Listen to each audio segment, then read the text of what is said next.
Yes. Oke. Hah? Afif, gue udah Apa sih? joget-joget nih. Iya, gue juga joget. Apa sih gak dengar kenceng banget? Apa? Apa? Pindah klub yuk. Boleh, jangan di sini lagi. Jangan ke Chelsea aja. Gak Pindah mau. klub. Ogah gue. Gak mau Selamat gue. datang di Detik Sore, Detikers. Gak cuma hore-hore. Mabu hai. Ahlan wa sahlan. Assalamualaikum warahmatullahi wabarakatuh. Selamat sore. Annyeonghaseyo. Sempokong. Bukan. Bahasa Portugis. Oh iya, ya. Harus pakai bahasa Portugis. Cari cepat. Ora et labora. Enggak gitu. tapi ngomong-ngomong bahasa Portugis itu kan nanti katanya akan dijadikan bahasa pendamping selain Iya. bahasa Indonesia dan juga bahasa Inggris kan ya. Nah, bahasa Portugis ini ternyata sebenarnya kan banyak negara yang menggunakan, nggak cuma Brazil ya yang menggunakan, ada banyak negara kan yang menggunakan. Portugal juga. Portugis. Timor Leste juga. Oh Afif. iya. Iya. Latin juga banyak kayaknya. Angola ya, terus ya banyak lah beberapa negara. Kayaknya lebih dari 12 negara deh yang Tapi menggunakan bahasa Portugis juga kayaknya nggak beda jauh ya, Me, sama bahasa apa Spanyol ya? agak mirip. Agak mirip-mirip. Dia kalau Spain kan kita nanya apa kabar, como estás. Como estás? Ya. Kalau dia como Dia como 1907. 07. Ya, tapi menarik juga ya, Viv ya. Iya. Kalau kita ada bahasa pendamping lain gitu selain Berarti bahasa kalau gitu Indonesia ntar yang dan ngajarin Inggris. Cristiano Ronaldo dong. Bisa Su. banget. Itu emang bahasa Portugal. Enggak itu. Itu si, dia kata si kan dia. Si. Terus ajarin dong kita bilang kan kalau halo bilang halo. Boa tarde. Selamat Selamat sore. Bom dia. Kalau nanya apa kabar, como? Ntar Me, kan bahasa tua tuh diketik Me. Ya udah Bahasa cari Portugis lama apa? handphone doang yang smart Kabar. Ini apa? dia como está sama atau Sama. tudo bem. Tudo bem. Nah itu, ya itulah pokoknya ya. Tapi Nah, itu. ngomong-ngomong, kita zaman kita dulu waktu. Aku kelahiran. Gak usah aku. Aku kelahiran 2021. Masih 5 tahun dong lo. Iya. Lo underage, lo nggak Underage. bisa kerja di sini, keluar lo dari sini. Oke. Apa tadi zaman kita dulu? Enggak, zaman gue ya, karena kita kan jauh ya jaraknya Jauh kan. banget. Gue 25, lo kan udah 45 kan. 77. Jadinya oke, zaman dulu. Apa sih dia? Waktu zaman SMA, Iya. yang gue inget nih zaman SMA gue, bahasa tambahan atau bahasa pendamping selain bahasa Inggris tadi, Indonesia dan Inggris itu, kita baru dapat ketika penjurusan kelas di kelas 3. Iya enggak? Jadi kalau misalnya kamu memilih untuk masuk kelas bahasa, kamu baru dapat bahasa Ini pendamping. SMA. Gue pesantren terus. Oh, beda ya? Beda. Maksudnya Gue bahasa Arab. sistem. Sistem sama, cuma beda aja. Nah, maksud gue adalah kalau di sekolah-sekolah pada umumnya gitu ya, Iya. di bahasa Indonesia dan bahasa Inggris, pendampingnya kan bahasa Inggris kan. Oh, yang plusnya ya? Ya, Iya, bahasa Mandarin atau bahasa apa? tergantung sekolahnya kan. Nah, gue dulu waktu naik kelas 3, gue memilih, kan ada penjurusan tuh, ya kan. Nah, tes dan segala macam gitu. Hasilnya masuklah gue ke IPS sebenarnya. Tapi ketertarikan gue tuh emang ada di linguistik kan, di Oke. bahasa gitu. Masuklah gue ke memilih kelas bahasa. Ternyata bahasa pendampingnya adalah bahasa Jerman. Ich liebe dich. Toni Kroos. Beda. Nah, Itu terus? nama manusia. Ya, jadilah bahasa pendampingnya bahasa Jerman. Nah, maksud gue adalah kalau sekarang adalah bahasa pendampingnya adalah bahasa Portugis, itu adalah satu yang kita sebagai milenial harus pelajari, karena 10 dan 20 tahun ke depan kita akan berinteraksi dengan anak-anak Gen apa jadinya tuh dia? Gen Z. Gen Z. Gen Z sekarang dong. Gen Alpha. Alpha, Gen Beta. Alpha. Gen Alpha dulu. Charlie. Alpha, Beta, Charlie, Delta. F tuh Sandi apa? Morse. Virus dong. Terus. Iya, maksud gue kita akan berkomunikasi dengan mereka. Bukan kan? dengan AI. Iya kan masa depan. Oh iya, oke, dengan mereka yang sekarang ini lagi kecil-kecil. Terus Iya, kalau nanti misalnya kan nanti 10 diajarin 20 dia. tahun lagi kan misalnya kita Iya. ke rumah sakit atau ke public service gitu kan. Kita kemungkinan akan berkomunikasi dengan anak-anak modelan ini gitu loh, Afif. Jadi kita harus update meskipun nanti yang diajarin bahasa Portugis itu anak-anak sekolah gitu maksud gue. Iya sih. Kita juga dulu pernah dijajah bangsa Portugis juga kan. Sebelum Belanda kan. Iya ya. Iya kan pernah kan Portugis Iya. dulu terus Spanyol kayak nggak masuk ke Indonesia deh. Spanyol kan ke Filipina kalau nggak salah. Iya. Soalnya one way waktu itu tutup. Kita Portugis, Belanda sama Jepang ya kan. Sedih ya. Kalau timnas Belanda kita banyak keturunan Belanda. Nanti bahasa Portugis. Ini kita sebenarnya lagi pemain keturunan Belanda ini lagi kita eksploitasi. Jadi? Ini kan dulu kita dieksploitasi, sekarang kita eksploitasi balik gitu maksud saya. Bisa. Karena memang The Tickers ini kan ya, seperti diketahui kemarin kan Pak Presiden Prabowo bertemu dengan Presiden Brazil gitu kan, dan Pak Prabowo juga bilang bahwa nanti bahasa Portugis mungkin akan diajarkan gitu kan di sekolah-sekolah kan. Dan Wakil Menteri Pendidikan Tinggi Sains dan Teknologi atau Wamendikti Fauzan buka suara terkait hal tersebut, yang mana Pak Presiden Prabowo memutuskan untuk memasukkan pelajaran bahasa Portugis di sekolah-sekolah Indonesia. Fauzan mengatakan pengajaran bahasa asing untuk mempermudah masyarakat berkomunikasi secara internasional. Fauzan juga mengatakan pembelajaran bahasa asing juga mempermudah masyarakat Indonesia mendapatkan pekerjaan di luar negeri. Ia menyebut selama ini masyarakat Indonesia dihadapkan dengan tantangan bahasa untuk bisa meniti karir di negara lain. Tapi ini sebenarnya masih wacana sih, bisa dibilang ya, ya. Tapi kan Pak Presiden udah nunjuk tuh, udah sih, harusnya udah bilang kan. Siap-siap kalau sudah gitu ya. Sudah titah itu Presiden. Harusnya sudah persiapan, dan ini dilakukan gitu kan. Jadi sebelumnya nih ya, The Tickers, Prabowo mengaku akan memberikan arahan kepada Menteri Pendidikan Tinggi dan Saintek Brian Yulianto serta Menteri Pendidikan Dasar dan Menengah Abdul Muti agar menindaklanjuti hal itu, pembelajaran terkait dengan pembelajaran bahasa Portugis ini. Dan sikap Presiden Prabowo ini adalah salah satu tindakan untuk menghargai Brazil sebagai salah satu mitra strategis bagi Republik Indonesia. Begitu. Dan Prabowo juga bahkan membentuk hubungan khusus yang disebut sebagai New Special Relationship antara Indonesia dan Brazil. Wah. Itu kalau nggak salah katanya kerjasamanya dapat 86 triliun loh. Oh, kerjasama antara kedua negara itu. Obrigada. Apa ya? Obrigada terima kasih. Kalau untuk wanita obrigada. Kalau untuk cowok itu obrigado. Obrigada. Iya. Kalau misalnya kotor panggil OB, Mas boleh nggak sebelah sini gitu. Itu beda. OB bukan obrigada. Tapi Viv, bisa jadi kerjasamanya nggak cuma di bidang ekonomi aja, Viv. Sepak bola. Bawa pemain Brazil ke Indonesia. Bawa Neymar ke sini. Naturalisasi. Ntar kayak Malaysia lagi. Aduh, kayak tetangga. Ya. Aduh, ya jangan naturalisasi. Ya udah bayar aja, kan kita banyak duit. Sebuah teman nih.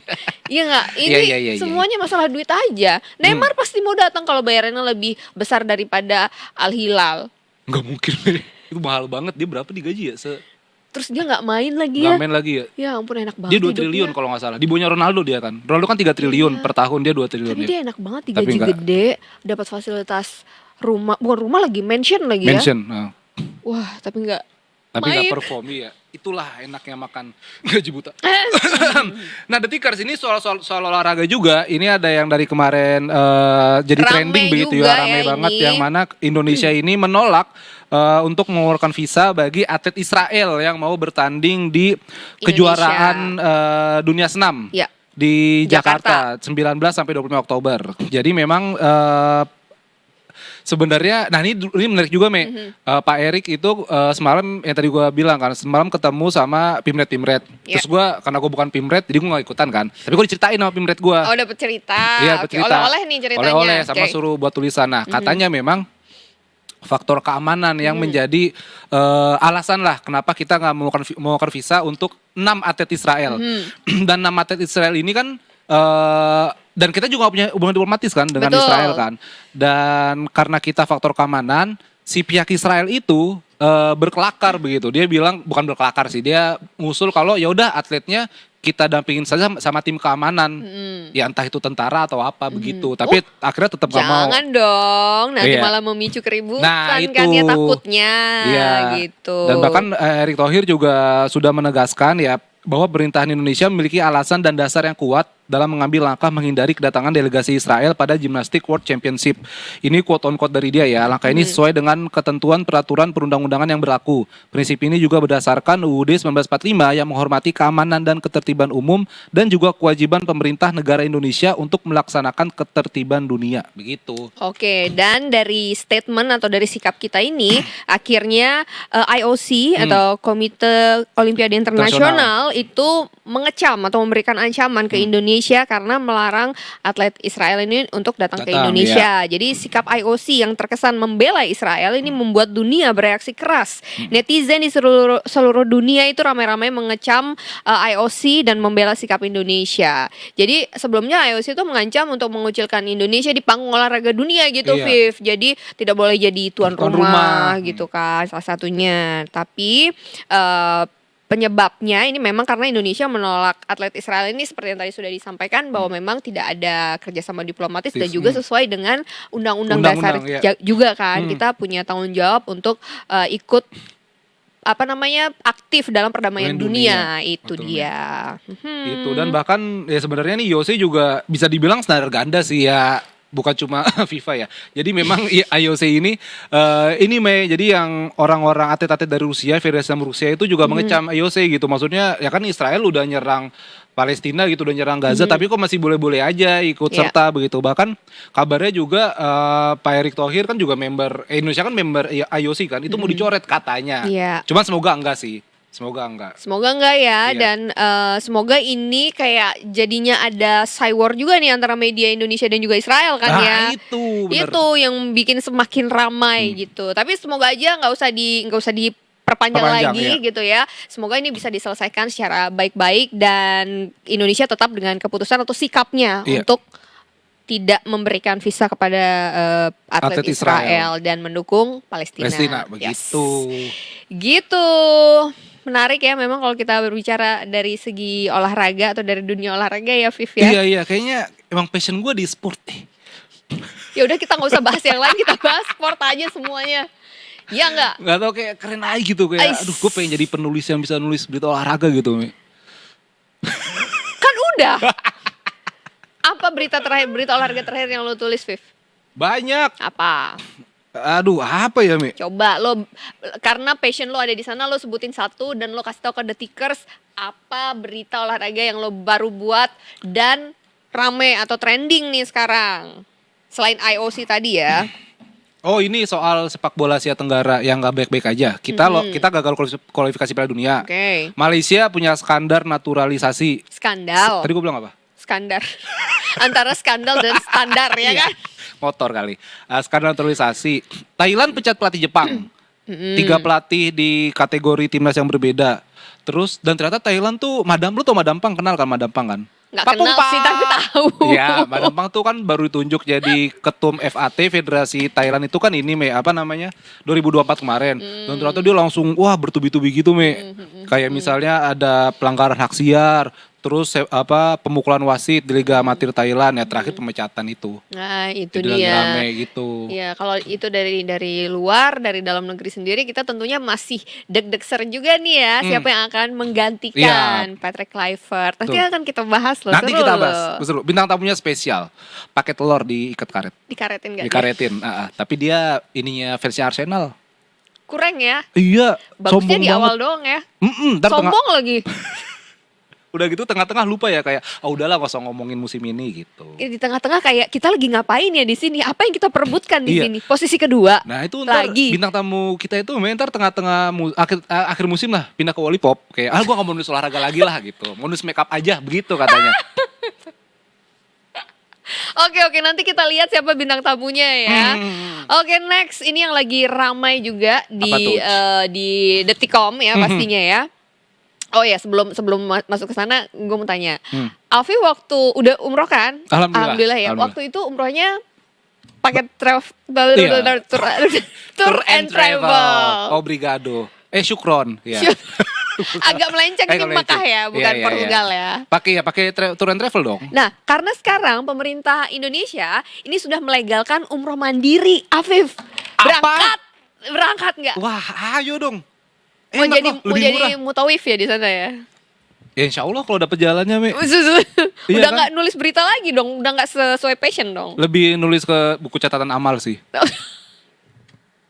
Oke. Umroh mandiri tuh serius ada? Ada nih, gue bacain boleh. ya. Akhirnya dilegalkan. Okay. Mungkin kemarin-kemarin ada yang nekat kali ya berangkat ke sana mandiri gitu. Karena sebenarnya di sana juga kan ada pihak-pihak yang menawarkan gitu. Kalau misalnya datang mau umroh mandiri nanti hubungin kita aja ya Kak. Itu kan ada pasti yang nawarin kan. Ya, bisa cuma kita beli temenin tiket kok. pesawat aja ya. Nah, jadi pemerintah dan DPR RI itu sudah resmi melegalkan umroh mandiri. Jadi aturannya itu tercantum dalam Undang-Undang Penyelenggaraan Ibadah Haji dan Umroh yang baru. Sekretaris Jenderal Dewan Pengurus Pusat Asosiasi Muslim Penyelenggara Haji dan Umroh Republik Indonesia, Zaki Zakaria Ansyari mengatakan pasal terbaru tersebut membuat pelaku usaha travel shock karena pasal ini untuk pertama kalinya membuka peluang jamaah untuk melakukan umroh tanpa PPIU yang berizin. Gitu. Memang akhirnya ini ada ini ya, jatuhnya tuh kayak ada pro dan kontra gitu. Dan ini juga mengutip ucapan Ketua Umum DPP Indonesia Congress and Convention Association, Dr. Iqbal Alan Abdullah. Zaki mengatakan legalisasi umroh mandiri bisa membawa dampak besar dan merugikan, baik dari si perlindungan jamaah maupun perekonomian nasional. Betul. Karena ada sekitar 4,2 juta pekerja yang menggantungkan hidup pada sektor haji dan umroh. Betul. Kekhawatiran ini bukan sekadar soal hilangnya pangsa pasar, tapi juga tergerusnya fondasi ekonomi keumatan. Dengan dibukanya peluang umroh mandiri, perusahaan besar atau marketplace global seperti Agoda, Traveloka, Tiket.com, bahkan platform asing seperti Nusuk dan Maisan bisa langsung menjual paket perjalanan kepada jamaah Indonesia. Betul. Mai pakai Nusuk kemarin kan? Pakai. Buat ke Raudoh juga ya? Buat masuk ke Raudoh dan memang beberapa teman yang coba masuk kan kita masuknya awalnya 1 kali kan kita daftar 1 kali, tapi ternyata after itu kalau kita mau coba lagi bisa tapi ada temen yang nggak dapat juga padahal kita satu batch juga gitu ya, entah timing pemesanan atau bookingnya bukan booking ya, daftar jadwal daftarnya itu worth ticket tanda kutip yang paling indah lah ya. Iya betul. Bisa ketemu makamnya Nabi. Benar. Cuman enaknya kalau laki-laki kan bisa masuk ke makam Rasulullah ya. Oh iya, kalau perempuan sebelah situ boleh. ya. Jadi perempuan cuman ya lewat aja di sampingnya situ. Tapi itu masih masuk Raudoh kan sebenarnya? Masih Raudoh, cuman kita nggak bisa masuk ke dalam nggak ada busnya langsung ya gitu. Dan kalau kita lihat nih ya, memang kekhawatiran soal hilangnya pangsa pasar dan lain sebagainya, terutama untuk Indonesia karena Indonesia itu kan orang Indonesia di Mekah, di Madinah itu banyak banget. Bahkan Afif ya, waktu aku alhamdulillah ya kemarin sempat ke Tanah Suci juga untuk umroh. Mereka kan kita udah siapin, kita bawa real dari Indonesia kan. Bukan nggak berlaku. I mean, mereka menerima rupiah. Iya. Dan mereka bahasa Indonesia lancar banget. Bapak Ibu boleh, parfum boleh. No, dia udah nggak manggil kita Syahrini lagi. Oh, sekarang apa? Besti. Oh, Besti. Iya. Terakhir Syahrini. Besti, ayo Besti, murah Besti, bisa tawar Besti. 100.000 3. 100 real 3 Besti. 100 real 3 ya. 7 dia ngasih aku malah kemarin. Wah, murah dong. Iya, jadi kayak kita udah nyiapin real dan segala macam. Iya, mereka gesek bisa pakai apa namanya? Pakai kartu. Iya, Visa segala macam. Iya, kartu ATM Indonesia, Bank Indonesia bisa. Pakai rupiah juga mereka terima gitu. Bahasanya juga udah nggak ada kendala sama sekali. Dan artinya bahwa pangsa pasar Indonesia terutama di sana itu gede banget. Bahkan kita dapat mutawif di sana yang ya memang kalau dari tour and travel mutawifnya memang orang Indonesia ya gitu, tapi ada ketemu beberapa kayak driver bus. Iya pasti tuh. Itu orang Lombok Timur. Orang Lombok tuh banyak loh, Me. Sama orang banget. Makassar itu banyak jadi mutawif di sana. Aku ketemu dengan random 2 orang Lombok di sana, Viv. Dengan random ketemu di sana, yang satu adalah driver bus, yang satu lagi kamu tahu nggak sih sekarang tuh dokumentasi foto-foto kita kan mereka ada buka jasa juga tuh. Oh gitu. Iya. Itu dari travel agent ya atau sendiri? Enggak, mereka punya gitu. perusahaan sendiri lah gitu, punya entah itu agensi atau apa ya, tapi mereka banyak tuh yang membuka jasa untuk apa istilahnya dokumentasi di Tanah Suci. Tapi ya of course itu di luar agenda ibadah kita ya. Begitu ya, begitulah mungkin sedikit pengalaman di sana ya terkait dengan kekhawatiran dari masyarakat tapi kangen ya, soal ya? ini ya. Langsung kangen ya kalau habis pulang di Tanah Suci ya? Kalau bercerita lagi tuh pasti ada sesuatu yang kayak, harusnya, aku pengen ini lagi deh, aku pengen ini gitu. Kayak ingin memperbaiki apa yang kemarin di sana kurang-kurang gitu, Viv, rasanya, ya kan? Kamu waktu itu tawaf berapa kali? Iya, tawaf sunnah sih. Kalau misalnya Nggak, kosong ya kan? pasti tawaf sunnah. Ya pasti Yang sekali umrohnya, doang, yang umroh sekali umrohnya. doang. Oh, 2 kali dong harusnya. Dua kali. Kalau misalnya ada waktu lebih, bisa lebih dari itu kan Iya. sebenarnya. Bahkan kita bisa umroh setiap hari kan sebenarnya. Bisa lah. Ya tawaf sunnah juga bisa kapan bisa setiap hari juga kan. Iya, itu dia. Mantep banget. Gitulah. Assalamualaikum. Nah tapi Me, tapi soal umroh mandiri ini juga ini masih panjang nih Me. Sebenarnya selain kehilangan pangsa pasar, salah satu yang ditakutkan adalah jamaah yang memilih umroh secara mandiri berisiko tinggi melakukan kesalahan manasik, kehilangan kesiapan, bahkan menjadi korban penipuan, scam. Betul. Nah itu pentingnya harus ada mutawif atau pendamping di sana gitu ya. Nah bahkan termasuk soal megang hajar aswad kan. Itu kan banyak scamnya juga. Kalau itu ya benar, itu Dia dari awal banget. kita datang Dari tuh awal udah banget. dapat warning ya. Udah dapat warning. Dari tour leadernya sendiri Iya. bahwa jangan mau A, B, C, ada beberapa hal yang harus kita ada beberapa. perhatiin Betul, supaya nggak kena scam itu. Kayaknya itu harus jadi perhatian kalau mau umroh mandiri juga nah ya. itu bahkan ya terlepas dari ibadah Me, kalau dulu gue juga diingetin kalau misalnya ini sebenarnya miris juga sih, kayak di toiletnya Masjidil Haram itu kan ada yang ke bawah gitu Me kan. Nah itu petugasnya itu ngasih tisu. Wah, gue seneng dong, maksudnya ngasih tisu ya buat ngelap lah segala macam. Tapi habis itu ternyata dia minta duit. Oh. Maksudnya kan jadi scam juga kan. Iya, Kita nggak tahu. iya. Atau kita pas pulang habis subuh gitu kan, ya mereka Pak Haji, Bu Haji. Kita nggak tahu ngapain kan, ternyata minta duit juga. Maksudnya itu kan beberapa peraturan yang tidak tertulis kan. Dan mungkin ya bagi umroh mandiri pasti bakal culture shock dong, ya kan. Apalagi kita kan diingetin juga kalau pas di Mekah kan orang-orangnya suka teriak-teriak, iya kan, klakson sampai tot, padahal nggak ada apa-apa, iya kan. Makanya Madinah lebih tenang kan. Iya sih Madinah, kangen sih Madinah beneran. Meskipun pada saat gue kesana itu cuaca 40 derajat, Afif. Itu anginnya panas banget ya. Dan Madinah tuh ternyata jauh lebih panas daripada Mekah. Iya, dan karena dia tanah lurus begitu semua kan. Maybe ya. Nggak ada bukit-bukitnya kan. Oke. Oh iya, hari ini kita juga ada preskon apa konpres nih, Mi? Konferensi pers bahasa Indonesia ada aja konferensi ya. pers dari PSSI soal desas-desus pelatih baru. Kita langsung aja Tikers. Udah mulai nih. Ini dia.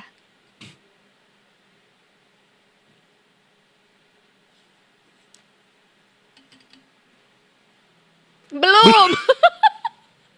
Kenapa Anda tulis kalau belum Belum ya? siap, hahaha. Belum siap. Oh, oke. Ini ada rekan kita di sana kah yang akan ini sama kita? Enggak. Kayaknya nggak ada deh. Atau kita akan tampilkan aja? Nanti mungkin kita bisa tanya ke Pak Menpora soal ketum PSSI bisa. Jadi enggak. Jadi kalau mau nanya ke beliau harus disampaikan juga kapasitasnya beliau seperti apa, untuk siapa, sebagai apa. Dan di mana tepatnya? Yuk langsung. Ayo. Konteksnya kan kemarin bukan itu kan. Kemarin kan saya bicara yang lain. Nah, jangan sampai ini terjebak. Jadi prosesnya kita lakukan. Ya. Kekurangan dari Patrick apa? Kekurangan dari STY apa? Kelebihan dari STY apa? Kelebihan dari Patrick apa? Ini yang kita harus saling pelajari agar kedepannya lebih baik lagi. Dan insya Allah saya selama STY atau Patrick jadi head coach tim nasional, saya kasih support terbaik. Betul ya? Federasi kasih support terbaik.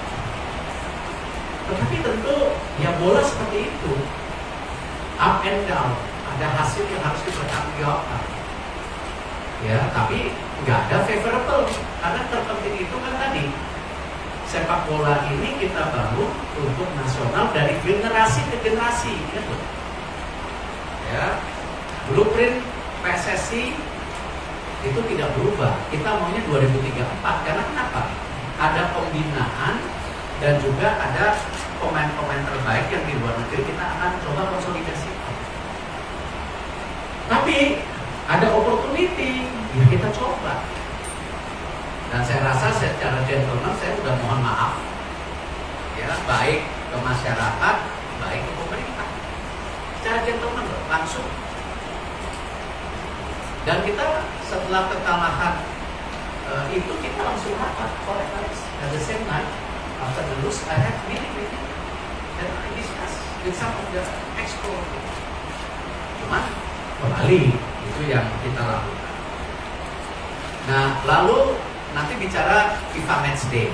Ya, kembali kalau kita belum dapat pelatihnya, ya mungkin kita juga nggak bisa tergesa-gesa untuk melakukan FIFA Match Day. Walaupun kita sudah ada planning, ranking 100, ya, bagaimana nanti AFC 2027. Ingat loh, ada kompleksitas loh AFC 2027. Bulan sudah ada planning. Ranking 100, ya, bagaimana nanti AFC 2027. Ingat loh, ada kompleksitas loh AFC 2027 bulan Januari, bukan FIFA Matchday loh. Ini ada kompleksitas. Dan roadmap ke Piala Dunia. Ini kan kita lihat. Jadi pelatih ini nanti ada tolak ukurnya juga gitu. Maunya strata kepelatihan komplit. Nah, ini yang kita harus bangun sama-sama. Nah, FIFA Matchday ya kita hari ini proteskan untuk persiapan SEA Games. Ya, tim U23 kita yang dibawa Coach Indra Safri. Ya, karena Desember kan sudah SEA Games. Ya, dan kita sudah rapat secara internal dan saya dengar sudah dipanggil tim evaluasi, verifikasi. Itu ya kita coba targetkan maksimal. Kenapa? Kembali, ini kan bukan zona yang netral, di mana tim sepak bola negara tuan rumah bukan tim yang tidak diunggulkan seperti di Kambodia. Nah, memang secara kocokan pool, menarik, ya. Tapi ya target tentu ada maksimal. Nah, kita jalankan dulu aja. Nanti juara grup dulu bisa tidak, semifinal bisa tidak. Yang pasti sama seperti ya Coach Sintayong, Patrick, Coach Indra, kita akan support habis-habisan dengan melakukan ya FIFA Matchday bulan Oktober dan November. Oktober udah kemarin, November kita kasih lagi. Dan bukan tidak mungkin kita coba manggil pemain-pemain terbaik yang kita punya. Ya kalau memang mereka bisa bergabung di tadi ya jeda di bulan Desember yang mungkin beberapa liga tidak berhenti. Ya, kita undang Adrian Wibowo, kita undang Marcelino, kita undang Mauro, Ivar ya dan lain-lain pasti. Karena kita mau target maksimal. Nah, seperti apa ya nanti kita lihat perjalanannya gitu. Lalu kembali sama juga ya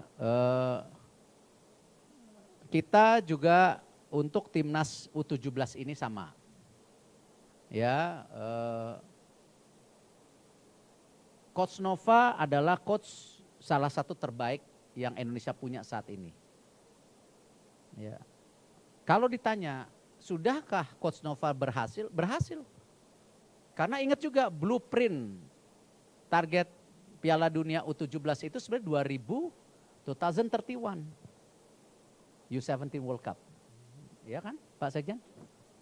Ternyata kita bisa masuk waktu kemarin tuan rumah 2023, sekarang masuk kualifikasi langsung. Tetapi ya kan berubah juga FIFA-nya yang tadinya berapa tahun sekali, sekarang setiap tahun. Artinya Coach Nova sudah berhasil, PSSI juga menyiapkan lagi yang U17 tahun depan lagi yang kita sedang lakukan di Elite Pro Academy dengan pelatih kita maunya lokal, siapapun nantinya. Nah Coach Nova kemana? Ya dia naik kelas ya ke U20. Tapi ini kan masih diskusi. Ya, jadi itu yang kita lakukan. Nah saya juga berharap ya teman-teman media harus menjadi bagian membangun sepak bola kita dan kebenaran. Ya, karena saya minta tolong banget masalah bullying ya yang berlebihan kepada pemain. kita harus sayang loh aset kita, nggak gampang. Kita punya pemain seperti Rido, Marcelino, ini kan generasi emas yang kemarin. Nah, kita punya sepertinya ada beberapa pemain di U23, U20, nih kayaknya di 17 bisa generasi emas lagi. Nah kembali kita kritik nggak ada masalah, tetapi kalau sampai kita menerima racism, ya diskriminasi, itu bukan kita lah, bangsa kita bukan itu. Dan saya menolak tegas kalau yang namanya diskriminasi. Ya, sejak awal saya ketua PSSI saya juga nggak mau ada diskriminasi di lapangan sepak bola dengan saudara-saudara kita dari Indonesia Timur. Itu saudara kita, nggak bisa di-labeling seperti itu. Nah sama, saya meminta semua untuk hal yang ekstrim, saya minta rekan-rekan media bantu jaga. Kasihan pemain kita.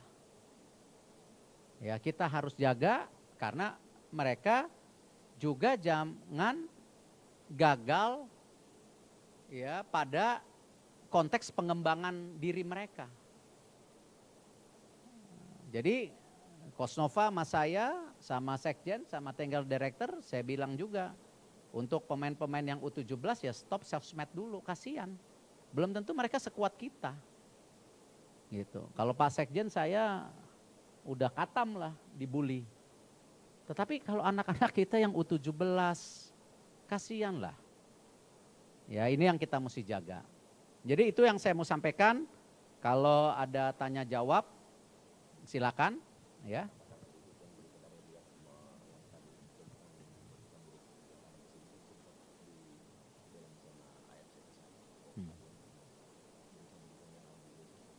Ya. Pak Sekjen mungkin sampaikan, silakan. Ya, izin Pak Ketua Umum, hanya ingin menyambung apa yang oleh Pak Ketua Umum. 6 hari lalu saya beserta Wakil Ketua Umum PSSI baru pulang di Riyadh, AFC Conference. Beberapa negara termasuk dari AFC menanyakan ke kita, lu kok kalian di negara kalian ribut banget tentang bahwa Korea, Jepang akan keluar dari AFC. Kita juga kaget berita dari mana.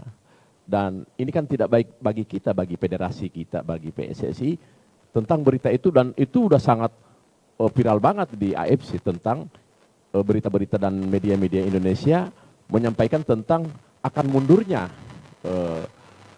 Jepang, Korea dari konfederasi ini. Dan bahkan disebutlah di dalam berita yang di kita Jepang, Korea dan beberapa negara akan membentuk konfederasi sendiri. Nah, ini tolong juga kawan-kawan bisa bijaklah untuk menyampaikan hal itu karena ini tidak baik bagi kita, termasuk bahkan akan tidak lebih baik bagi PSSI. Kita juga malu-malu juga ketika disampaikan demikian karena AFC itu medianya sangat aktif. Mereka tahu apa yang terjadi di Indonesia. Nah, sangat disayangkan bahkan dari Irak pun tidak ada mereka akan keluar dari AFC. Itu kan hanya statement dari media, bukan dari Federasi Irak. Apalagi di sana disampaikan juga Federasi Sepak Bola Korea, Jepang akan keluar. Mohon, ini sangat tidak baik bagi kita, sangat tidak baik bagi federasi, dan ini memang memalukan. Saya berharap kawan-kawan media untuk bijaklah untuk hal itu, karena ini atas nama baik federasi kita dan nama baik bangsa kita. Terima kasih Pak Ketum.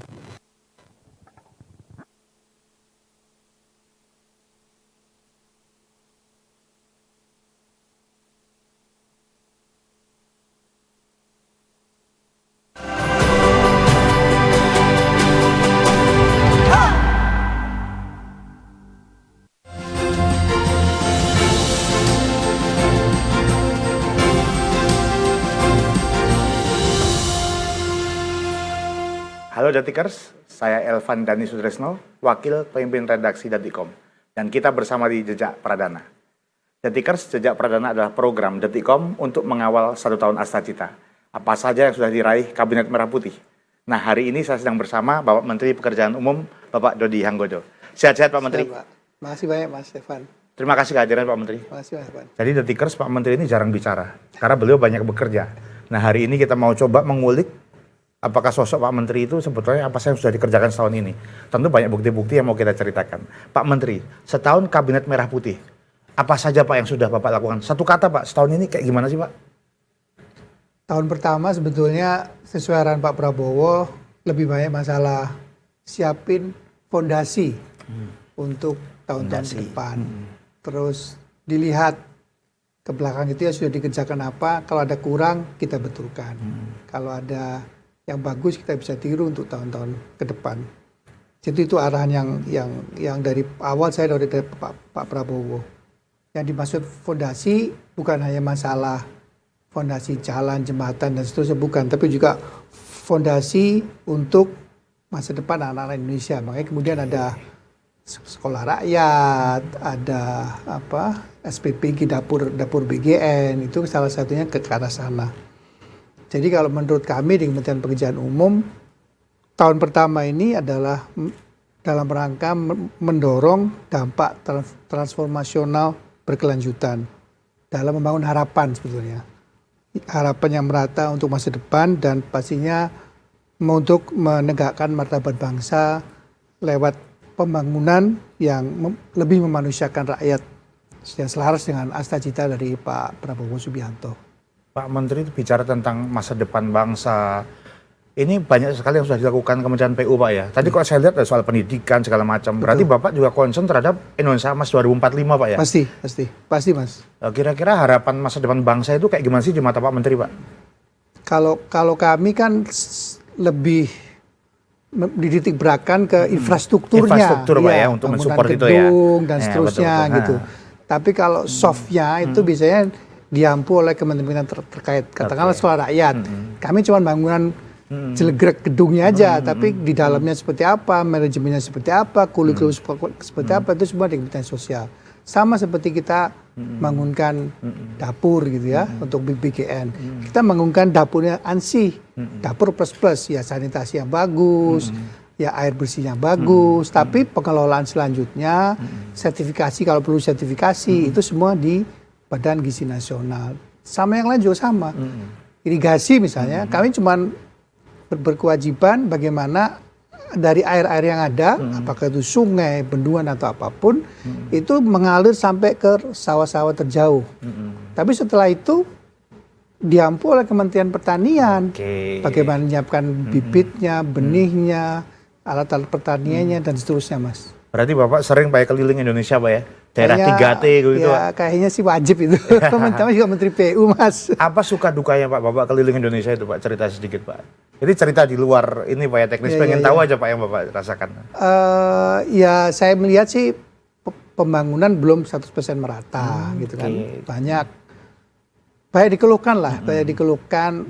Yang paling utama sebetulnya kan di mana-mana itu yang paling utama kurang itu adalah jalan dan jembatan. Itu paling utama kurang tuh. Bagaimana misalnya teman-teman kita yang sakit di pelosok-pelosok gunung itu nggak bisa dibawa ke puskesmas terdekat. Bagaimana ibu-ibu hamil tuh nggak bisa periksa ke posyandu terdekat. Bagaimana anak-anak sekolah harus berenang hanya untuk mencapai sekolahnya gitu.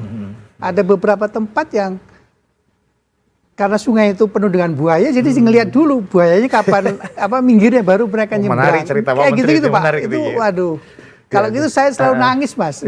Gimana gitu Mas. Artinya Pak Menteri itu hadir betul ya ke tengah masyarakat Pak ya. Bapak dapat cerita-cerita tadi Pak ya. Pak, Bapak sedang beramal Pak. Ini bisa amal jariah Pak membangun untuk mereka yang kesulitan Pak. Amin. Pak Menteri bicara tentang Presiden Prabowo dengan program-program andalannya Pak. Pak ada namanya Trisula Pembangunan. Pangan, energi, dan air Pak. Betul. Dari sisi Kementerian PU apa supportnya Pak terhadap program-program utama Presiden ini Pak? Kalau di urusan ketahanan pangan, energi, dan air, terutama air, kita menitik beratkan di airnya dulu. Kita fokus misalnya di irigasi-irigasi.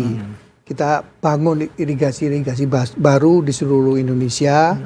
Mungkin ada sekitar 70-an kilo lah. Yang baru ya, benar baru untuk sekitar 13 ribuan hektar per sawah. Kemudian Nah, tadi ya saya sampaikan di awal, tidak semua bendungan-bendungan yang telah kita bangun di masa lampau itu nyambung ke sawah-sawah yang ada di bawahnya. Itu juga arahan Pak Presiden. Jadi Pak Presiden ini punya data yang solid. Jadi kita menteri-menterinya kerja itu lebih mudah. Saya dari awal sudah dikitkan. Awas loh kamu, Menteri PU, kamu cek tuh bendungan-bendungan apakah sudah nyambung tuh sama irigasinya. Begitu saya cek memang ada. Dari tahun lalu kita bangun sekitar 49-an lah ya yang sudah selesai itu. Ada sekitar 5 atau 6 itu yang belum nyambung ke irigasi. Dan itu yang kita prioritaskan misalnya. Kita juga merehab jaringan-jaringan irigasi lama yang sudah lama tidak kita rehab. Itu juga arahan Pak Presiden. Kamu rehab, kalau enggak gimana saya bisa mendapatkan suasana pangan. Itu betul. Yang paling hebat beliau mengeluarkan impres nomor 2 tuh. Nomor 2 Mas. Nomor 1 kan efisiensi anggaran. Nomor 2 nih impres irigasi. Jadi beliau paham benar irigasi-irigasi yang ada di daerah itu hampir tidak pernah tersentuh oleh tangan-tangan dari pusat. Padahal dana itu kan banyak kan di pusat. Jadi beliau keluarkanlah impres nomor 2. Impres nomor 2 itu kita bisa masuk ngurusin irigasi-irigasinya kewenangan daerah. Kita bisa bangun jaringan-jaringan irigasi air tanah. Jadi kalau misalnya di daerah itu nggak ada sungai, kebetulan kering misalnya, kita bisa ngebor untuk mendapatkan air tanah, ngebor dalam di atas 100 meter.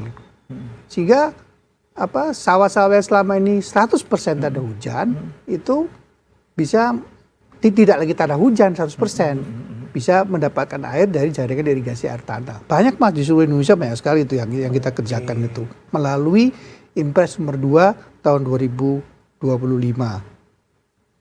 Kemudian yang menarik juga untuk urusan irigasi kita selalu punya namanya infrastruktur berbasis masyarakat. Khusus untuk irigasi kita sebutkan ada program percepatan peningkatan tata guna air. Orang umum biasanya mengenal dengan P33I. Itu khusus untuk irigasi tersier, khusus untuk yang dikerjakan oleh masyarakat setempat, yang dikerjakan oleh para petani setempat, tidak menggunakan alat berat sama sekali. Itu juga selalu Pak Prabowo dorong-dorong segera dikerjakan agar ekonomi berputar di daerah, agar para petani tidak hanya menjadi penonton, tapi ikut merasakan, ikut menjadi pemain dari pembangunan itu sendiri gitu Mas. Jadi sangat banyak. Harapan kami cuma satu Mas, bahwa air ini pengelolaannya bisa kita maksimalkan. Kalau kemudian kita cakap mengelola sumber daya air ini, maka kemandirian pangan itu insya Allah akan sangat mudah digapai. Kembali lagi mengarah kepada cita-cita Pak Prabowo Subianto nomor 2 dan nomor 3, kedaulatan pangan dan energi nasional yang menjadi fondasi kemandirian ekonomi Indonesia. Jadi asa cita beliau itu super luar biasa. Kalau dijabarkan beneran kita kerja mati-matian, saya pikir Indonesia pasti akan mencapai Indonesia emasnya mungkin sebelum 2045. Menarik ini Pak Menteri. Jadi kalau kita bicara dengan Menteri PU zaman dulu mungkin kita nggak akan ketemu nih istilah swasembada pangan, nggak akan ketemu istilah kemandirian petani gitu untuk menjadi ekonomi nasional dan mempercepat Indonesia emas. Saya kira ini kerja-kerja kolaborasi berarti Pak ya. Jadi pertanian itu bukan hanya kerjanya Menteri Pertanian gitu sama semata. Bukan, itu benar. Dan Bapak belajar seperti itu Pak ya, harus berkolaborasi gitu. Ada challenge nggak sih Pak? Maksudnya ada tantangan nggak sih untuk berkolaborasi ini Pak? Ya itu tadi kehebatan Presiden Prabowo Subianto kan dimulai Pak dari Magelang, Pak mungkin masih ingat. Kita dikumpulkan semua di Magelang. Retret Pak ya. Iya, di jadi satu. Kita harus mengenal satu sama lain. Itu dimulai dari situ Mas. Jadi setelah dari Magelang itu gampang Mas. Hubungan antar menteri itu tinggal WA-WA-an. Paling kalau misalnya beliau sibuk, telepon. Setelah itu lancar semuanya.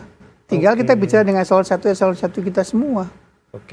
Hampir minim sekali yang tidak bisa berkoordinasi dengan mudah. Hampir nggak ada lah. Jadi nggak ada yang kerja sendiri Pak ya? Semuanya bahu-membahu untuk program-program Karena ini semua program besar, masyarakat kita dari Sabang sampai Merauke sangat-sangat besar. Dan pasti itu tidak bisa dikerjakan oleh satu menteri sendirian, mesti harus saling support satu sama lain. Menarik nih Pak Menteri, kita bicara tentang jalan dan jembatan sekarang Pak. Siap. Itu identik sekali dengan Bapak sebagai Menteri PU. Kalau di daerah persis tadi Bapak sampaikan, jembatannya rusak, jalan rusak segala macam. Kadang-kadang masyarakat nggak tahu ini jalan daerah, ini jalan provinsi, jalan nasional. Pokoknya mereka butuh infrastruktur yang baik begitu Pak. Ada juga impres jalan daerah juga Pak yang sekarang sedang digerakkan. Seberapa berdampak Pak sementara ini yang Bapak kerjakan setahun ini Pak?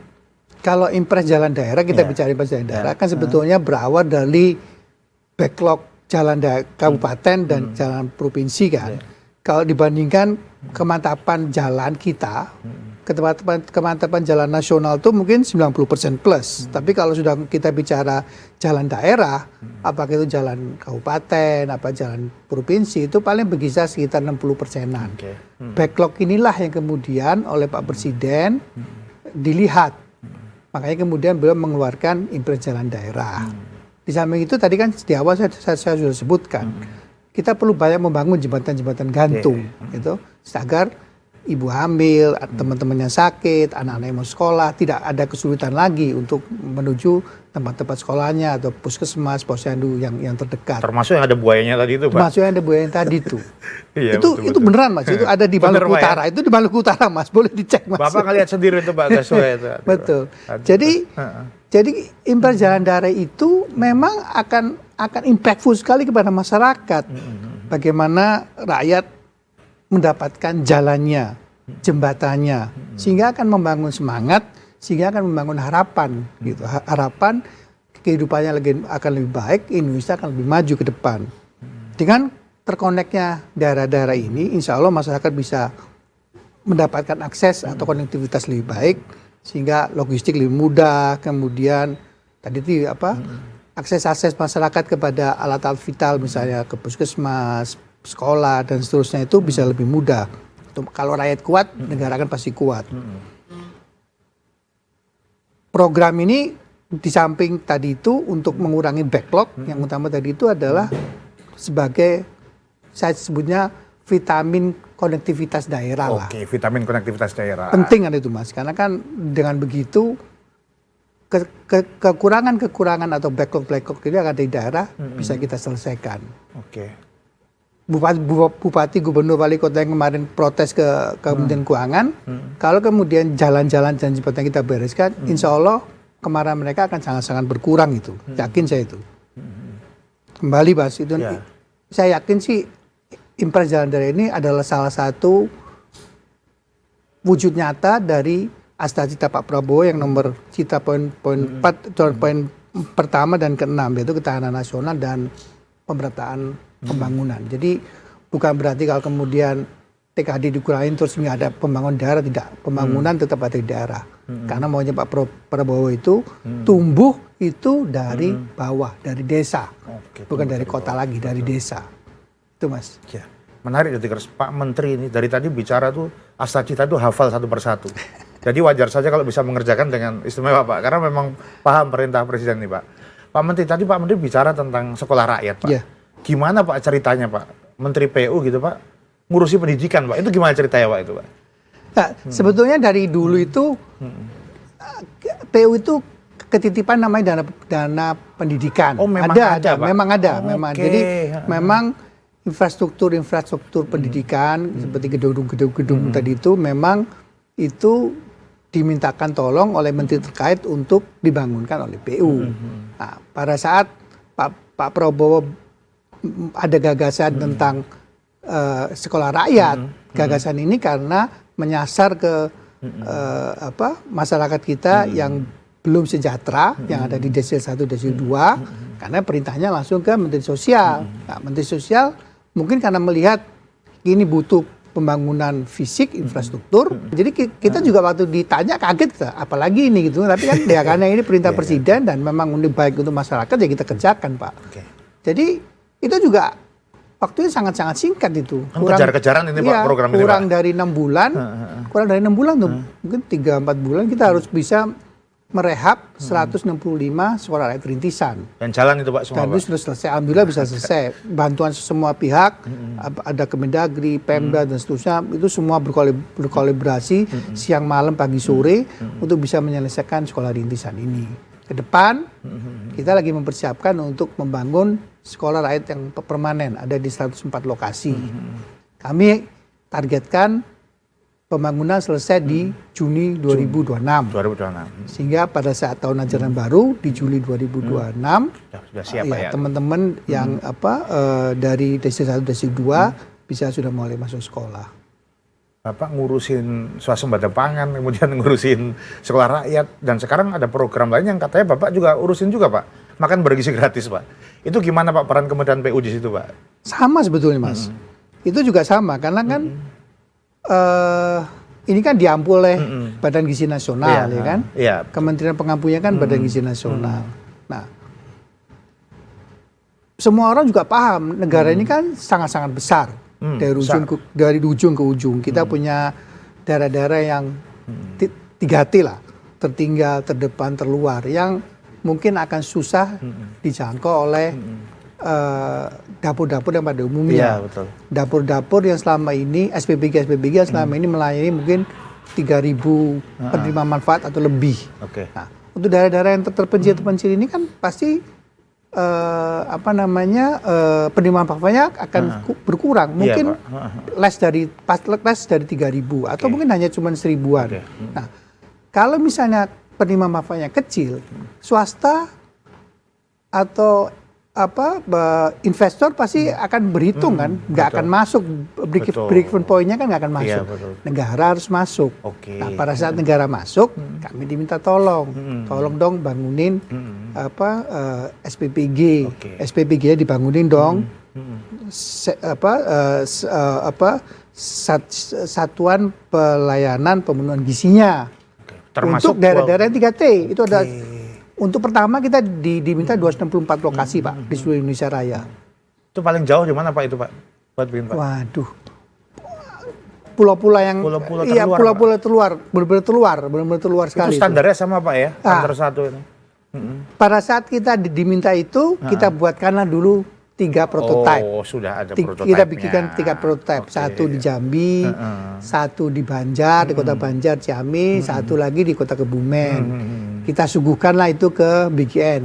Pak BGN, Kang Dadang, ini prototipe kita. Monggo dilihat cocok apa enggak. Kalau sudah cocok, kita akan bangunkan dengan standar seperti ini. Termasuk juga sanitasinya, air limbahnya, air minumnya, dan seterusnya. Beliau cocok, kemudian kita diminta tolong untuk membangun 264 tadi untuk awal ya, sampai dengan Desember 2025 Mas. Desember 2025 264 Mas. Ya selalu begitu. Semuanya kejar-kejaran semua. Semuanya kejar-kejaran. Insya Allah lah. Semua dengan niat baik dan diawali dengan Bismillahirrahmanirrahim, insya Allah bisa lah. Bisa Pak ya? Bisa, insya Allah bisa. Bapak bisa Pak. Tadi Bapak juga selesaikan yang pembangunan sekolah rakyat, selesaikan, ini juga selesaikan.